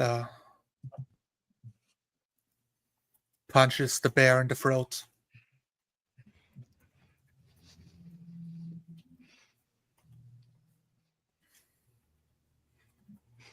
Going for it, but his arms too weak at this point to have any fight left in him. Yeah, it's loud. Come and get me!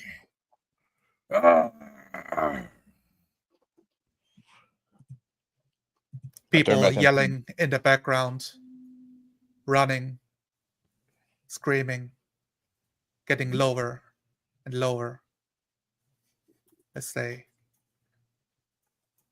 escape the camp. Kaharn. I turn my attention back to the chieftain. One of my sword dropped down on his sword arm. The second one following right next to it.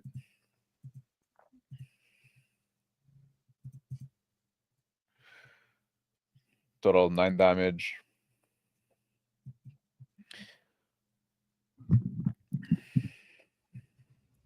Nine damage, a death blow. Strike after strike. One getting in his arm, one getting in his at the base of his shoulder and collarbone, deep into the flesh. Mid sprint. My hands reach to his my first hand that strike. Reach through his head and grab his hair before he can fall down. And hold him up.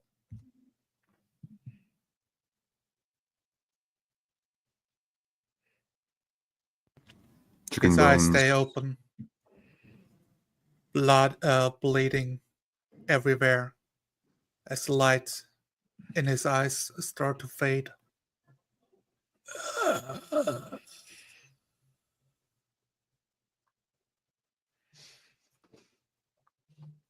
Chicken Bones will go over to one of the downed humans, and he raises his head, getting an idea He looks around one of the building and yells out, "There's more!" without seeing anyone else there, trying to create a distraction for his own men so that to buy the women and children more time. He seems to almost ready his shield and warhammer as if he was fighting something there where no one else can see. Mid-sprint at the leader, seeing Kaharn's dealing with him. I break on the mud, creating a little trail. I immediately look towards the main village, trying to spot the smallest running individual. Eyes wide and see if I can see who's the smallest one running away. The fog lightening up, now allowing for up to 40 foot to see a shade in the distance, couple footsteps before they run deeper into the fog. Red bastard. I sprint like a mad dog on all fours, trying to approach them. Whisperings. Galash, Zala, be bound, you beast. Be bound. Ranks itself, digging out of the green verdant floors, reaching out towards you, red bastard, trying to entangle you. Dexterity saving throw.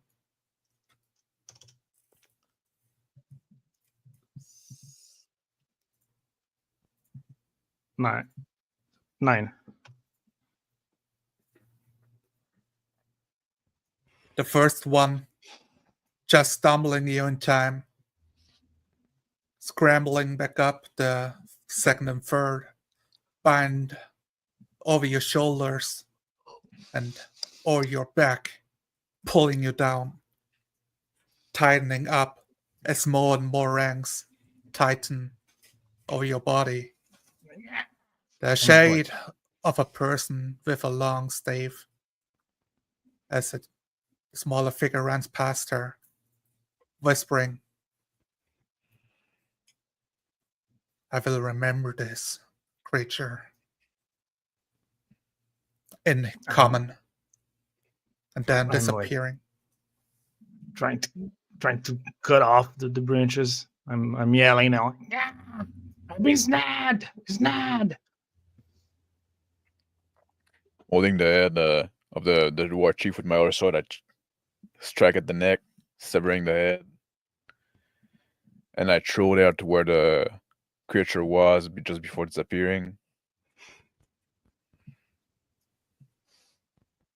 Lighting up the sides of the war party with the burning log cabin like a massive bonfire.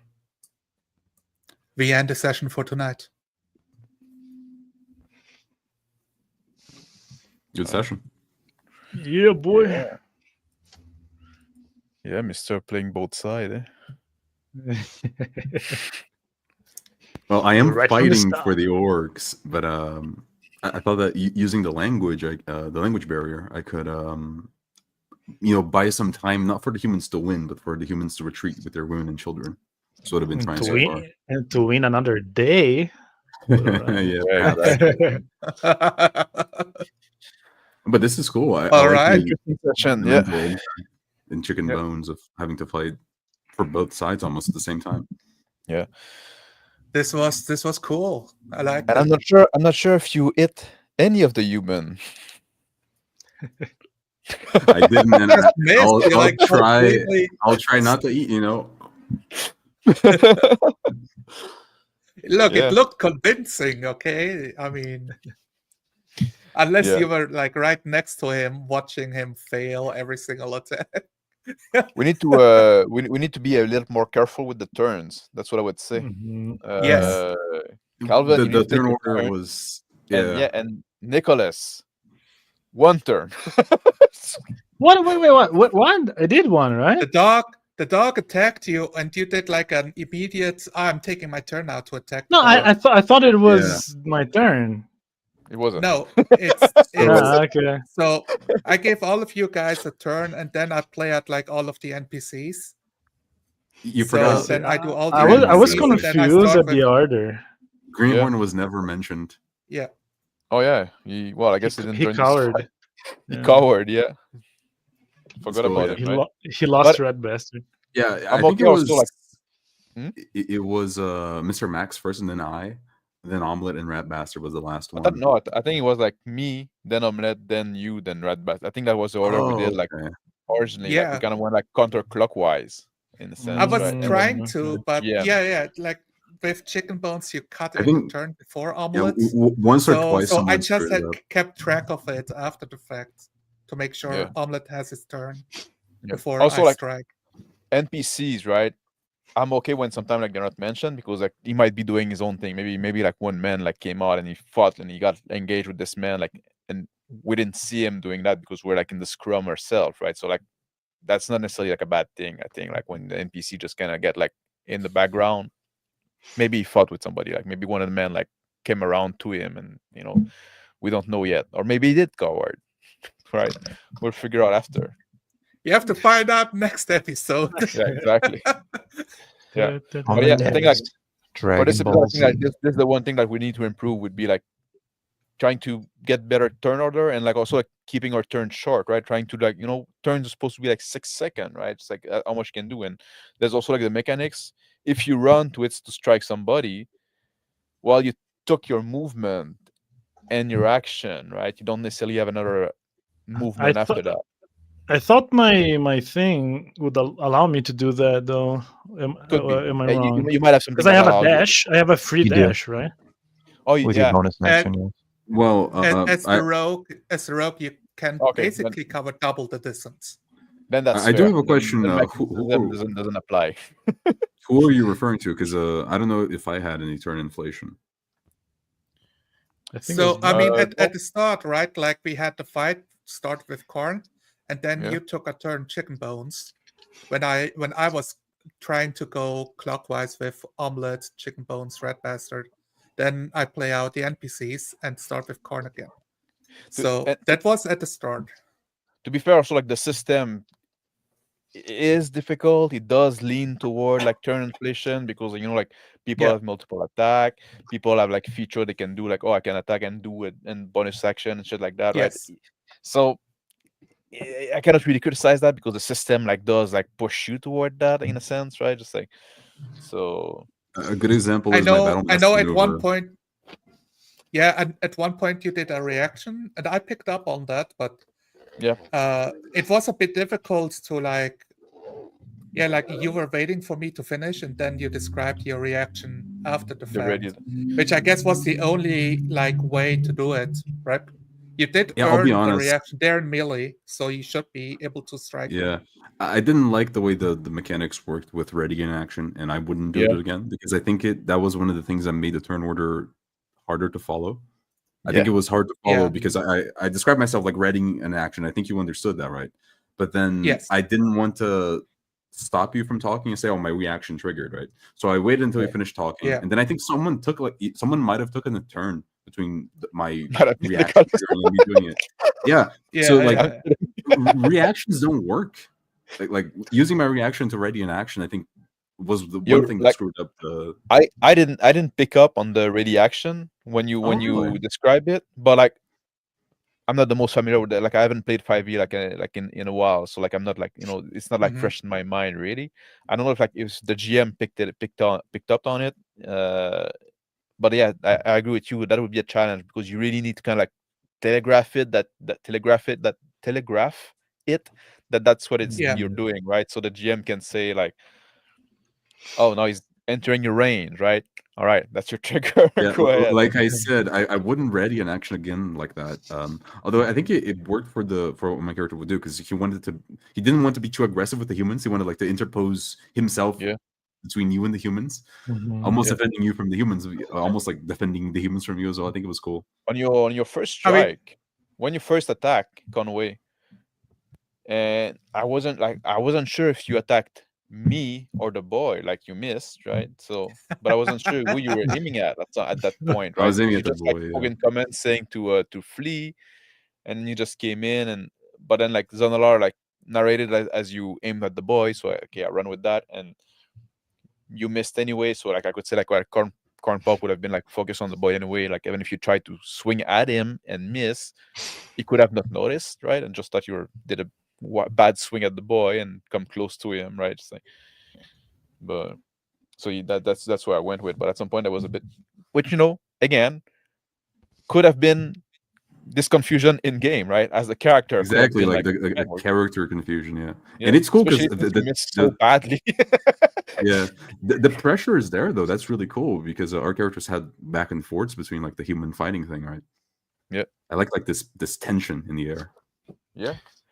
Speaking of character confusion, I could have swore that Rat was attacking the chieftain, but then I think a different human died. Maybe I misunderstood or misheard. Yeah, no, Rat did not go for the leader until he was the last one, and then he was ready, to strike, but he saw that the leader was dealt with. It's like I need to kill more, so like, where's that the weakest fugitives, So he was going after them after that. Honestly, that part was a bit difficult because I was trying to make my turns shorter because I'm literally playing like between 2 to 4 different characters when it's my turn. So, and then I realized like, oh, I should have tried to distinguish them a bit more so you guys can pick out who is the war chief and like who is helping him. Was like, yeah, to me they're source like of confusion for me as well. Yeah. So that I guess that's where like co-creating elements of how they look like or something you pick out of like would help. But also like from me, like how much time do I have to describe them? I was trying to add in a bit more as we went along. But I think like that's the case almost like when it's good to like oftentimes like when you do description you want to add a new detail every time, like so you can flesh out a character. But I think in combat you almost have to go against that, right? Because like so always like say the same thing, so it's always clear who you're talking about, right? Oh, the guy with the spear, or the war chief, the guy with the big headdress or whatever, right? I think there were several guys with the spear. Yeah. Then you need to find something else to describe them, but always like get like one thing, or you can maybe use like the guy that's engaged with Omelette is doing that, right? So not like if they're separated, or like, but keeping a consistent language might be worth it in that case, I believe, right? Just something I'm coming up with top of my mind now, right? Yeah, at some point I said flavor. At some point I said chieftain, right? Because it's like let's make it clear who's the boss in this battlefield. Yeah. And also the way they reacted to the taunts, like when they started barking and the others joined in. That also shows like who's leading them. Yeah. And that's like especially like I like how you did that, because like at some point like you got this character like yelling at his man and stuff like that, and like barking order, even though if we don't understand we can recognize that. And then like, okay, now that's clear the chieftain, and then from then on, like you say, okay, he's a chieftain, right? Okay, we got it. We identified him as such, right? So now like the mystery is solved, so we just run with it, and okay, it is a chieftain. And I like that. So something that just occurred to me. We've come up with a convention of describing something as a death blow, which is great. It helps with appropriate narration. Would it be useful for us to have any other keywords, like if I attack the chieftain and I do a certain amount of damage, and it's like, I don't know, less than a quarter of his health or less than a third of his health or whatever, and we say, oh, that's a minor injury, or maybe it's a major injury or something, that way I could say I bite his forearm versus I bite him in the neck and tear his fucking trachea out, That's also like maybe like why the maybe it's better if like the GM describe the damage received. There might be like something there too, right? It could be the yeah, that's definitely it's a point of D&D and like similar games. I mean, Pathfinder or games with hit point systems. When you Yeah. level up, you gain like a lot more hit points. So how Mhm. do you convey that? Oh, I do 14 damage. That guy dies with 14 damage, but the chieftain Yeah. has like to break the magic a bit, like 62 hit points or something like that, 62, 65. I was thinking about So that. okay, and usually what I do is Pathfinder they use bloodied. So if it Mhm. reaches 50%, they are bloodied. So That's I would 4E. describe them as being bloodied. It's D&D 4E Well- that does that. Yeah. Yeah. How dare you bring back something? I'm kidding. But that's The bush when is blood bloody. starts. Yeah, when blood starts flowing, like they start spitting out blood, like they're oozing everywhere.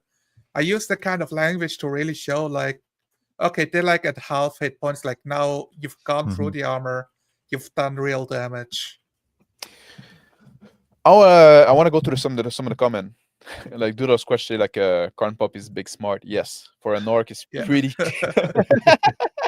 He's a genius. I'm trying to play in like a, he knows some stuff, right? He's able to. He's functional. He's a functional orc, right? Especially in the wood and stuff like that. That's why But he's he, been alive. what? That's why he survived so long, right? Like, Yeah. But it's not like, but he also like doesn't have like a lot of follow through in his thought process, right? He's like he changes Yeah. his mind. He gets like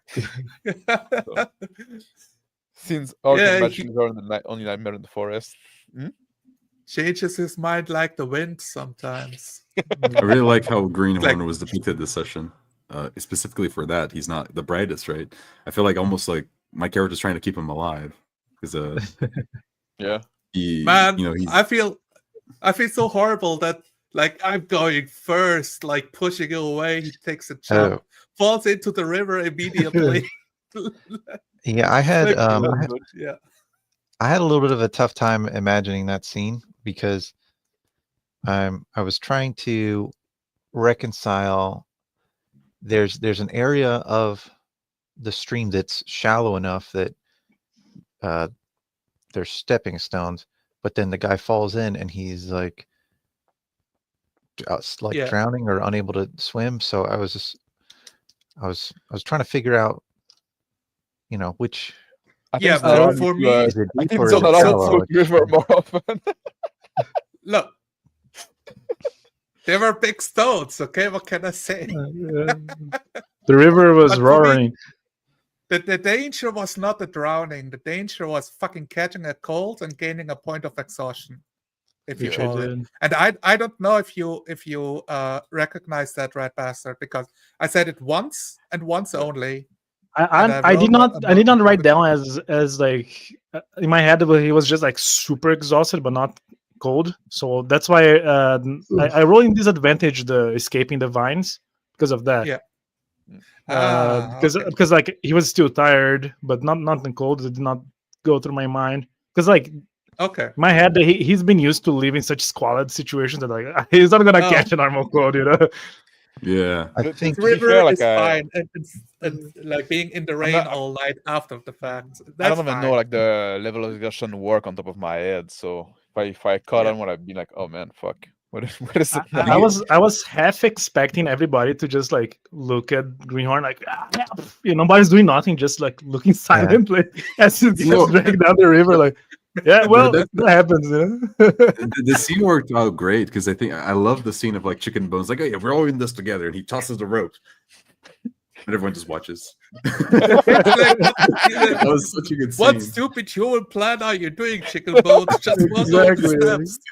But I think it's funny because then it didn't work out because the rope is just like there in the Yeah. water. And then, like, Greenhorn is Yeah. like, oh, grab the Everyone's like, rope. Obviously, grab the water, Greenhorn. What are you doing? Grab the rope, Greenhorn. Yeah, I like that scene was like way funny because I feel like the way it turned out. Yeah. Very Man, the comedic. comedy in this session was out of this world. I don't know how we got there. There was one moment. Oh man, it was like an accidental pun. I laughed myself at the moment. Ah man, I have to rewatch. But there was a moment where it felt scripted, There was a situation. It was not the rope part. I'm Okay. angry with myself. I can't remember right now. I was Accidental expecting what, you sir? guys to remember. Accidental pun, or it Oh, felt pun. scripted. Yeah. Oh, Like the timing, like the context. I oh. have to rewatch. I don't know why I Okay, can't okay. remember right now. We had many funny moments where I just had Yeah. to like fucking stop myself from giggling. Guys, still was saying the scene seemed to be going a bit long. That was like at Yeah. 3:04 my Yeah, time. So I was a bit we can- confused by that. After the 'Cause we were not- crossing, right? Yeah, we didn't even know if we were gonna like camp or not, and you were like making a fire under a pine tree. I tried to move the scene forward, but see how Chicken Bones just stands in guard.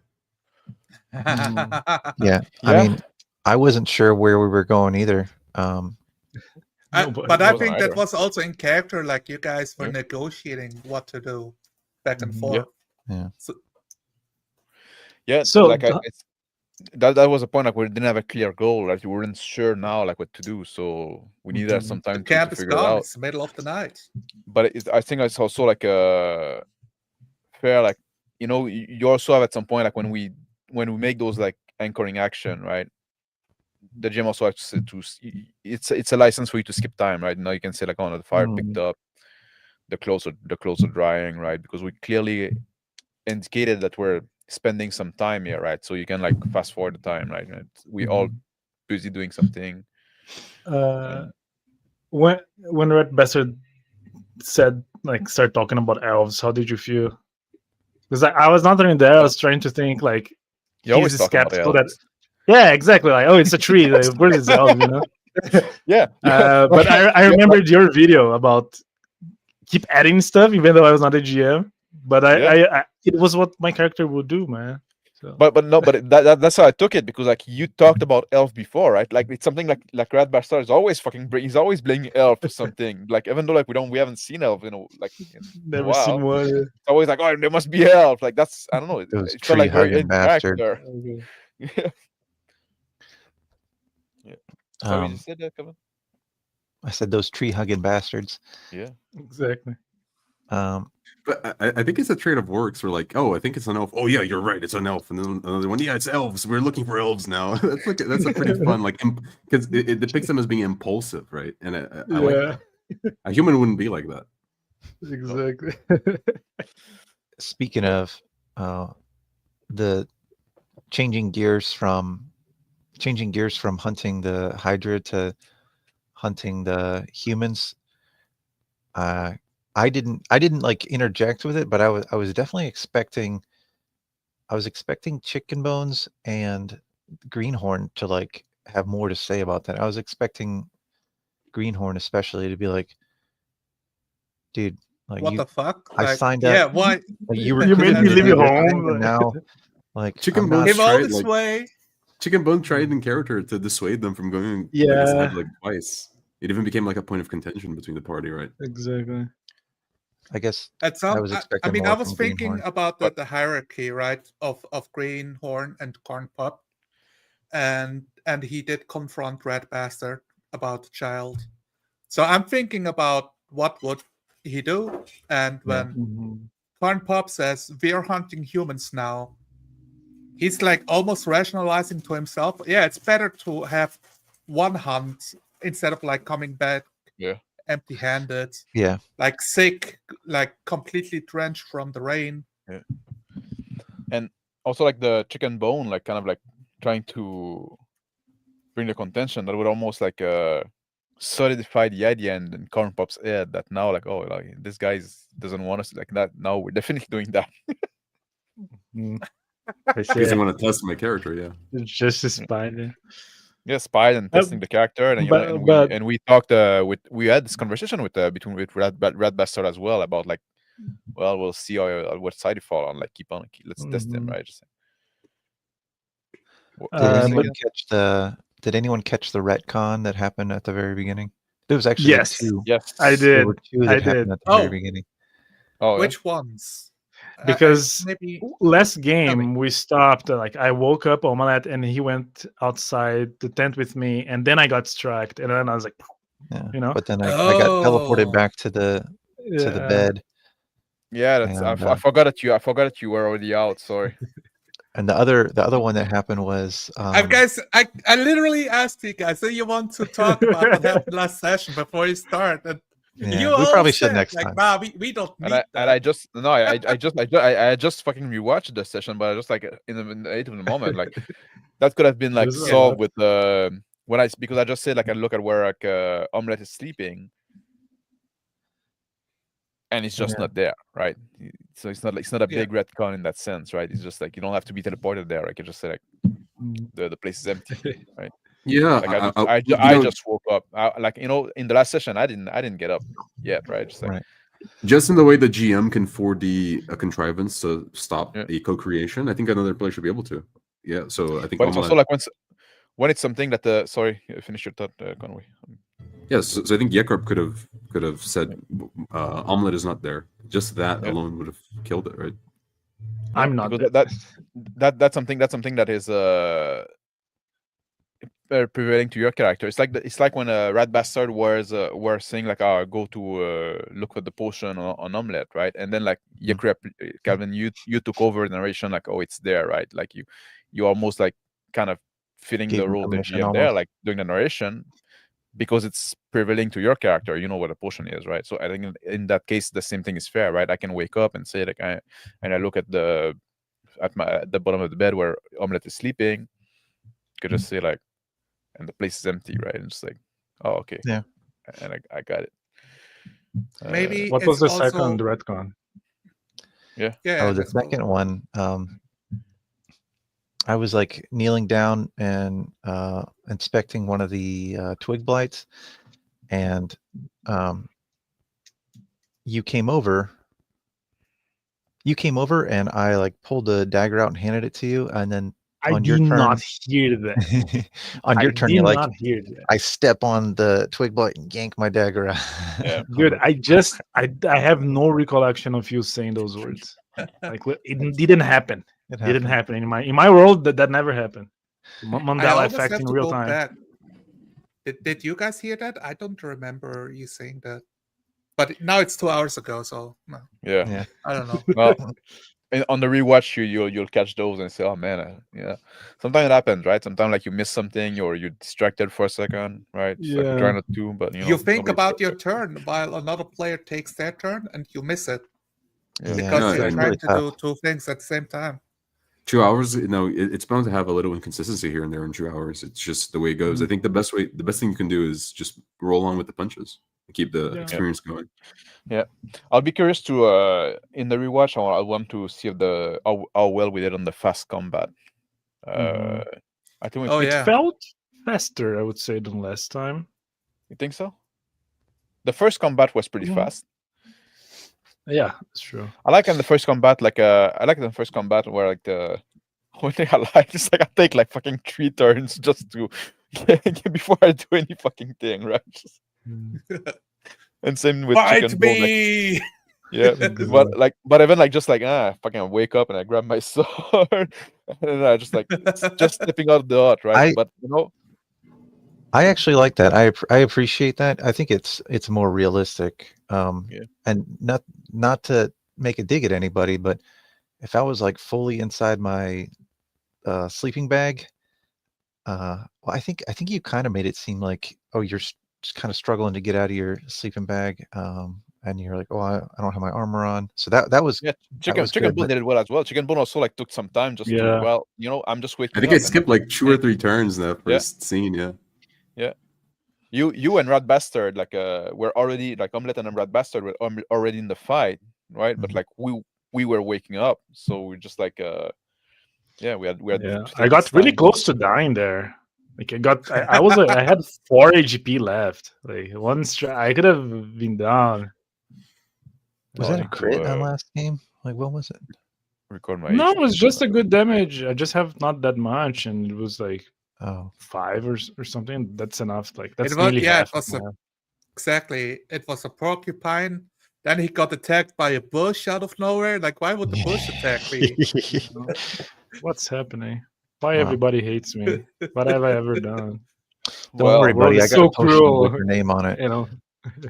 This is why you live in the Badlands and not in the forest. As you lay dying, I'll be like, "Don't worry, man. Oh, I got I you." was dreaming. I was dreaming of that scene. I thought if I'm about to die, if that happens, it's like that would be great. You know, You're gonna be ironic. Yeah. He'll try to spit it out. No, potion. Yeah.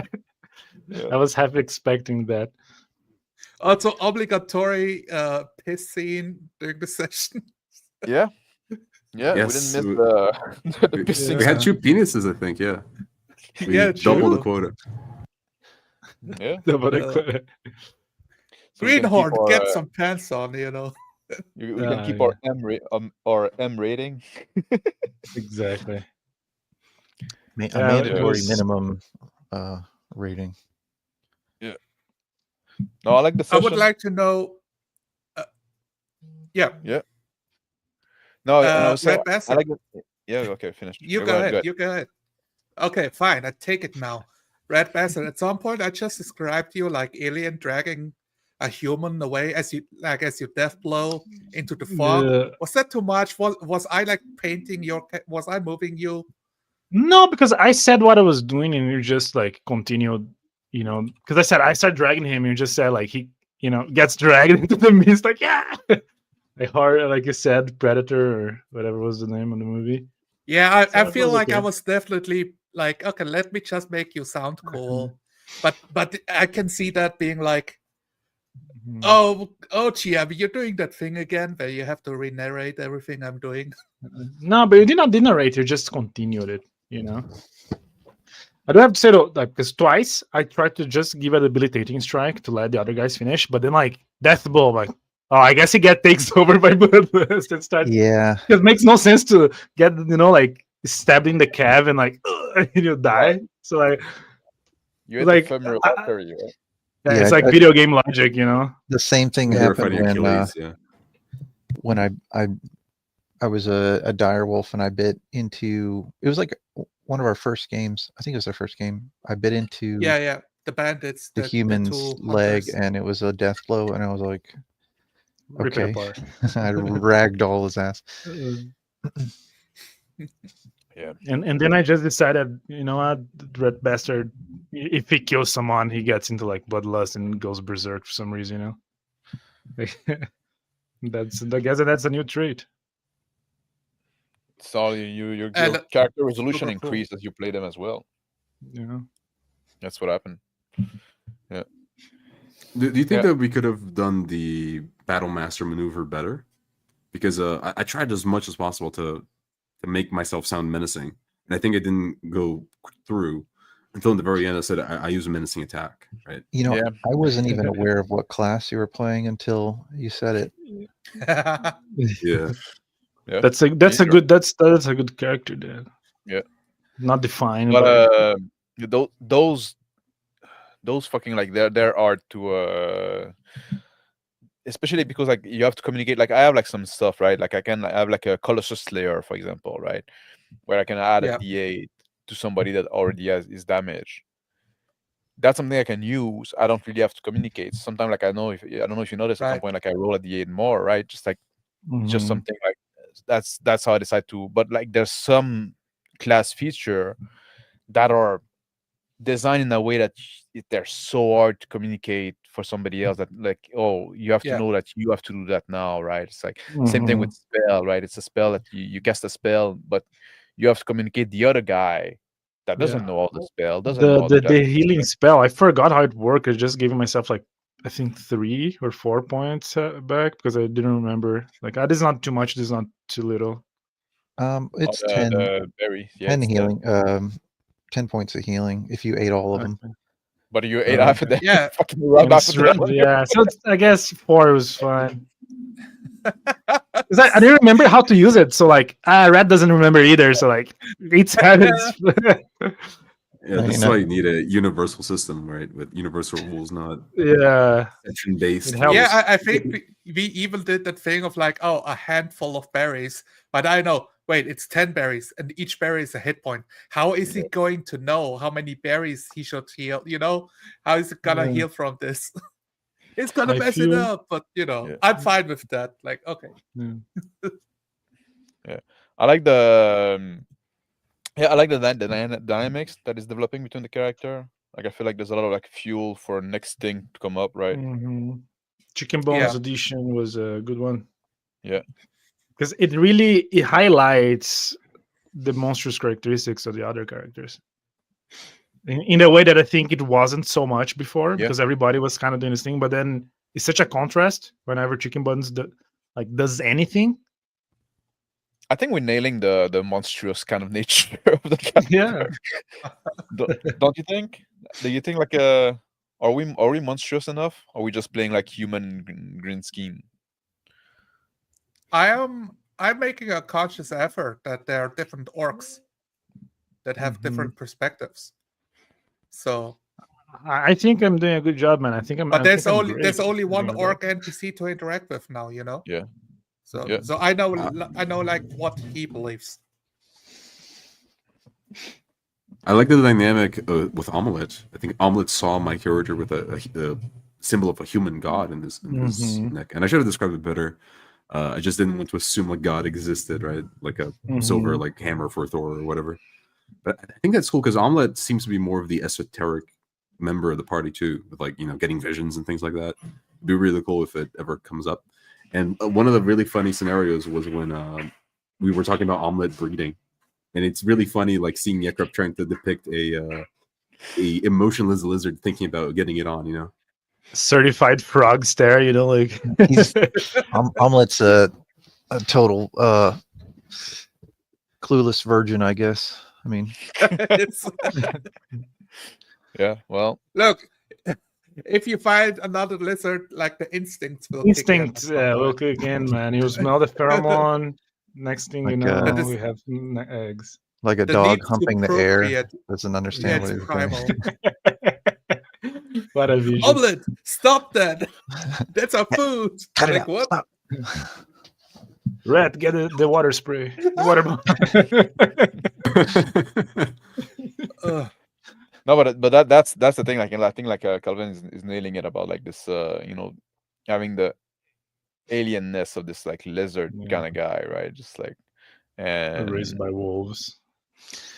Joke's on you guys. I actually was raised by wolves and have a lizard brain in real Yeah. life. Oh, there you go.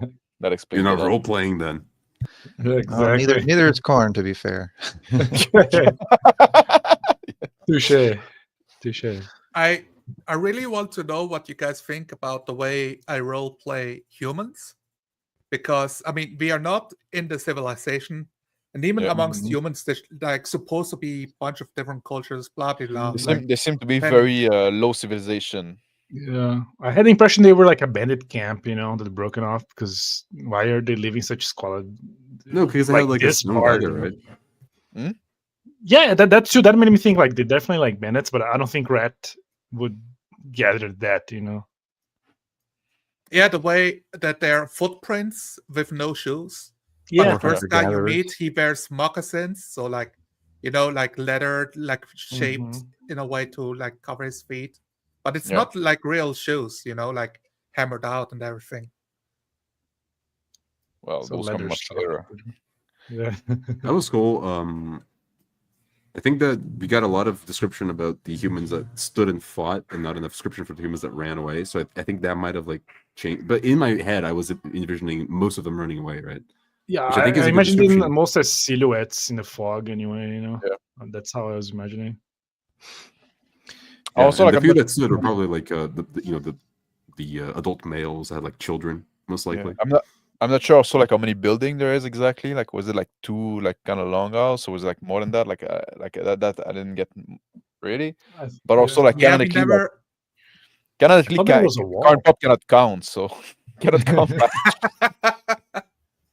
Yeah, I kept it super vague, but like as part of, I wanted the fog to be a main obstacle. Like if you want more information, you kind of I'll have tell you to what, go Zone. in there, figure it out. Like, hey, red bastard, like we don't see shit. Can you like count for us and come back? Something like that. But I like that you guys were like, nah, fuck this shit. Set this building on fire, kill everything that comes in our way. I do think that I find it quite funny that Silent Hill is famous for having the fog, so no, the PS1 wouldn't have to render it all. Same thing with the GM, right? Because I have the fog, you don't have to render it as much. And I thought that was like, man, this is such like a funny analog. But it worked out. It worked out perfectly. Zonalar has secretly switched us into playing the Curse of Strahd campaign. Oh Yeah, yeah. exactly. We don't know yet. Yeah, Big blights. No, now It new just things popping uploaded. up. God damn it. There's elves too. A bunch of orcs. Hold on, let Goblins, me shit, like, write down in some. Yeah, Raven let Love. me just write down some notes that are completely unrelated to that comment right now. Curse of Strahd campaign. Or Citadel of the Radiant Citadel. No, not the God no. Playing Radiant Citadel, I fucking quit. We are going to fix it. We're going to fix it. It's from the Tales of the Yawning Portal. It's like the Baldur's? Oh. Yeah, I forgot. The Sunless Citadel? Sunlit Citadel. I mean- Thank you. Okay. I was thinking Sunken, but The I knew it Sunless. wasn't Right. Yeah, that one's got Yeah, that's blights in it as well. true. And we I also like might have the- find I don't know, there's the human mage there too, right? That's interesting. Yeah, that was really interesting. Druid. But we didn't Yeah, really so- like, see it, unfortunately. We could only really hear like Rat Bastard like screaming in the woods. That's the thing. Yes, he Like does. I was having like Schrodinger's humans in like the first combat turn of like, oh, how many are gonna fight you guys? And I'm like, man, I have to figure this out now, or I'm Yeah. just gonna like DM fiat more and more humans until you guys It's die. So like that's Age of kinda- Empires, like the guys spamming to build more armies. They keep coming out. Out of the barracks. Well, yeah, gotta destroy the So- barracks, man.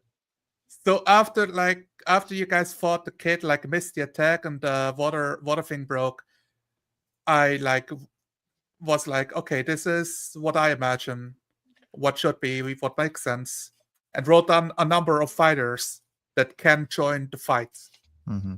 And then I was and then calling out like get the children out, get the women out, which was really cool, like Chicken Bones leaning into that. Mhm. So like, oh, okay, gonna Everybody was change so. the fight a little bit. Everybody was so. It's funny because I think that everybody was so focused on the battle that nobody even noticed that he was speaking, not Oh, I Orcish. noticed. I noticed. Yeah. Okay. Yeah, Man. Red was like scanning the battlefield far away, so he wouldn't have caught that. Oh no, there's something. Yeah. Also, I really like how slow you guys start fights, because that's a thing that D&D has a big problem with. We roll Escalation. initiative, and now that we rolled initiative, I will fucking kill anything in my way, because That's what you do. action. It's the action I- economy I is so tried important so in many surviving times. fights. Tried so many times to prevent deaths. I tried to intimidate the human leader. Try to grapple the other guy. Tried so many times, but I just couldn't do it. The system is not designed for that. This is a guerrilla strike, man. There's no.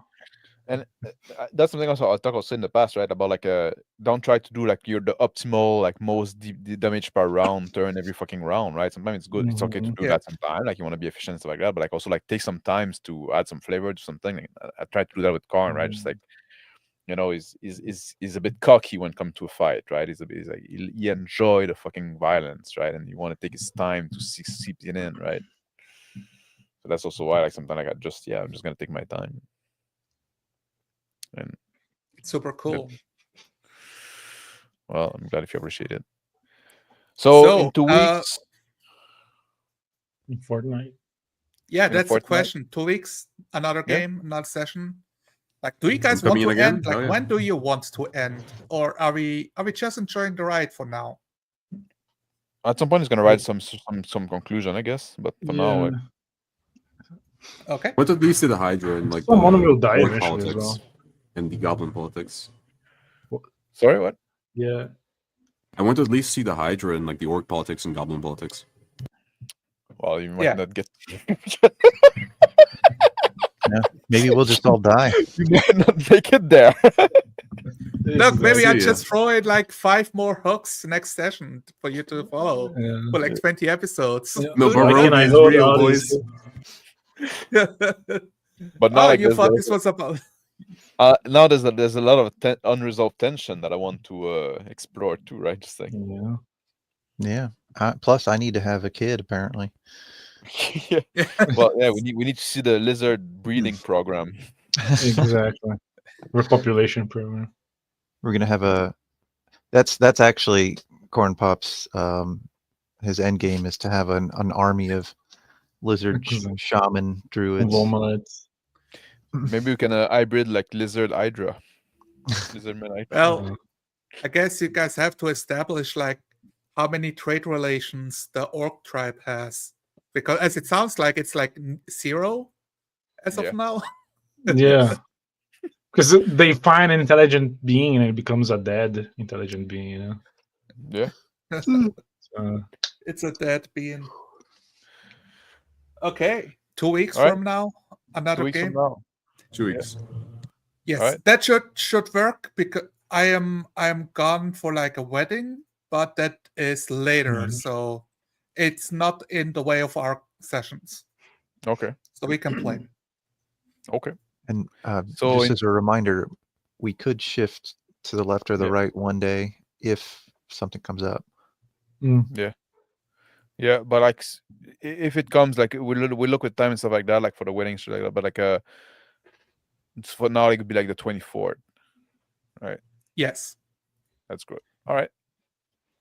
Okay. Well, I'll end the stream now, and I'll see you then. And thank you for everybody that watch live, people that watch on the replay. Let us know what you think, right? Just like that's it. Check out those guys, Captain Conway, Nicholas, Zonarar, and Yakrep. Nicholas, your channel is the Etera RPG. Yeah. I'm back at making videos. There Yeah, I might be saw a that. new one today. So Yeah, I saw one yesterday about like who I am and what do I do, right? it's more like just why I haven't posted anything in 7 months. Quick update. All right. Nice. But yeah. All right. Take care, guys. Bye. Bye-bye. Cheers.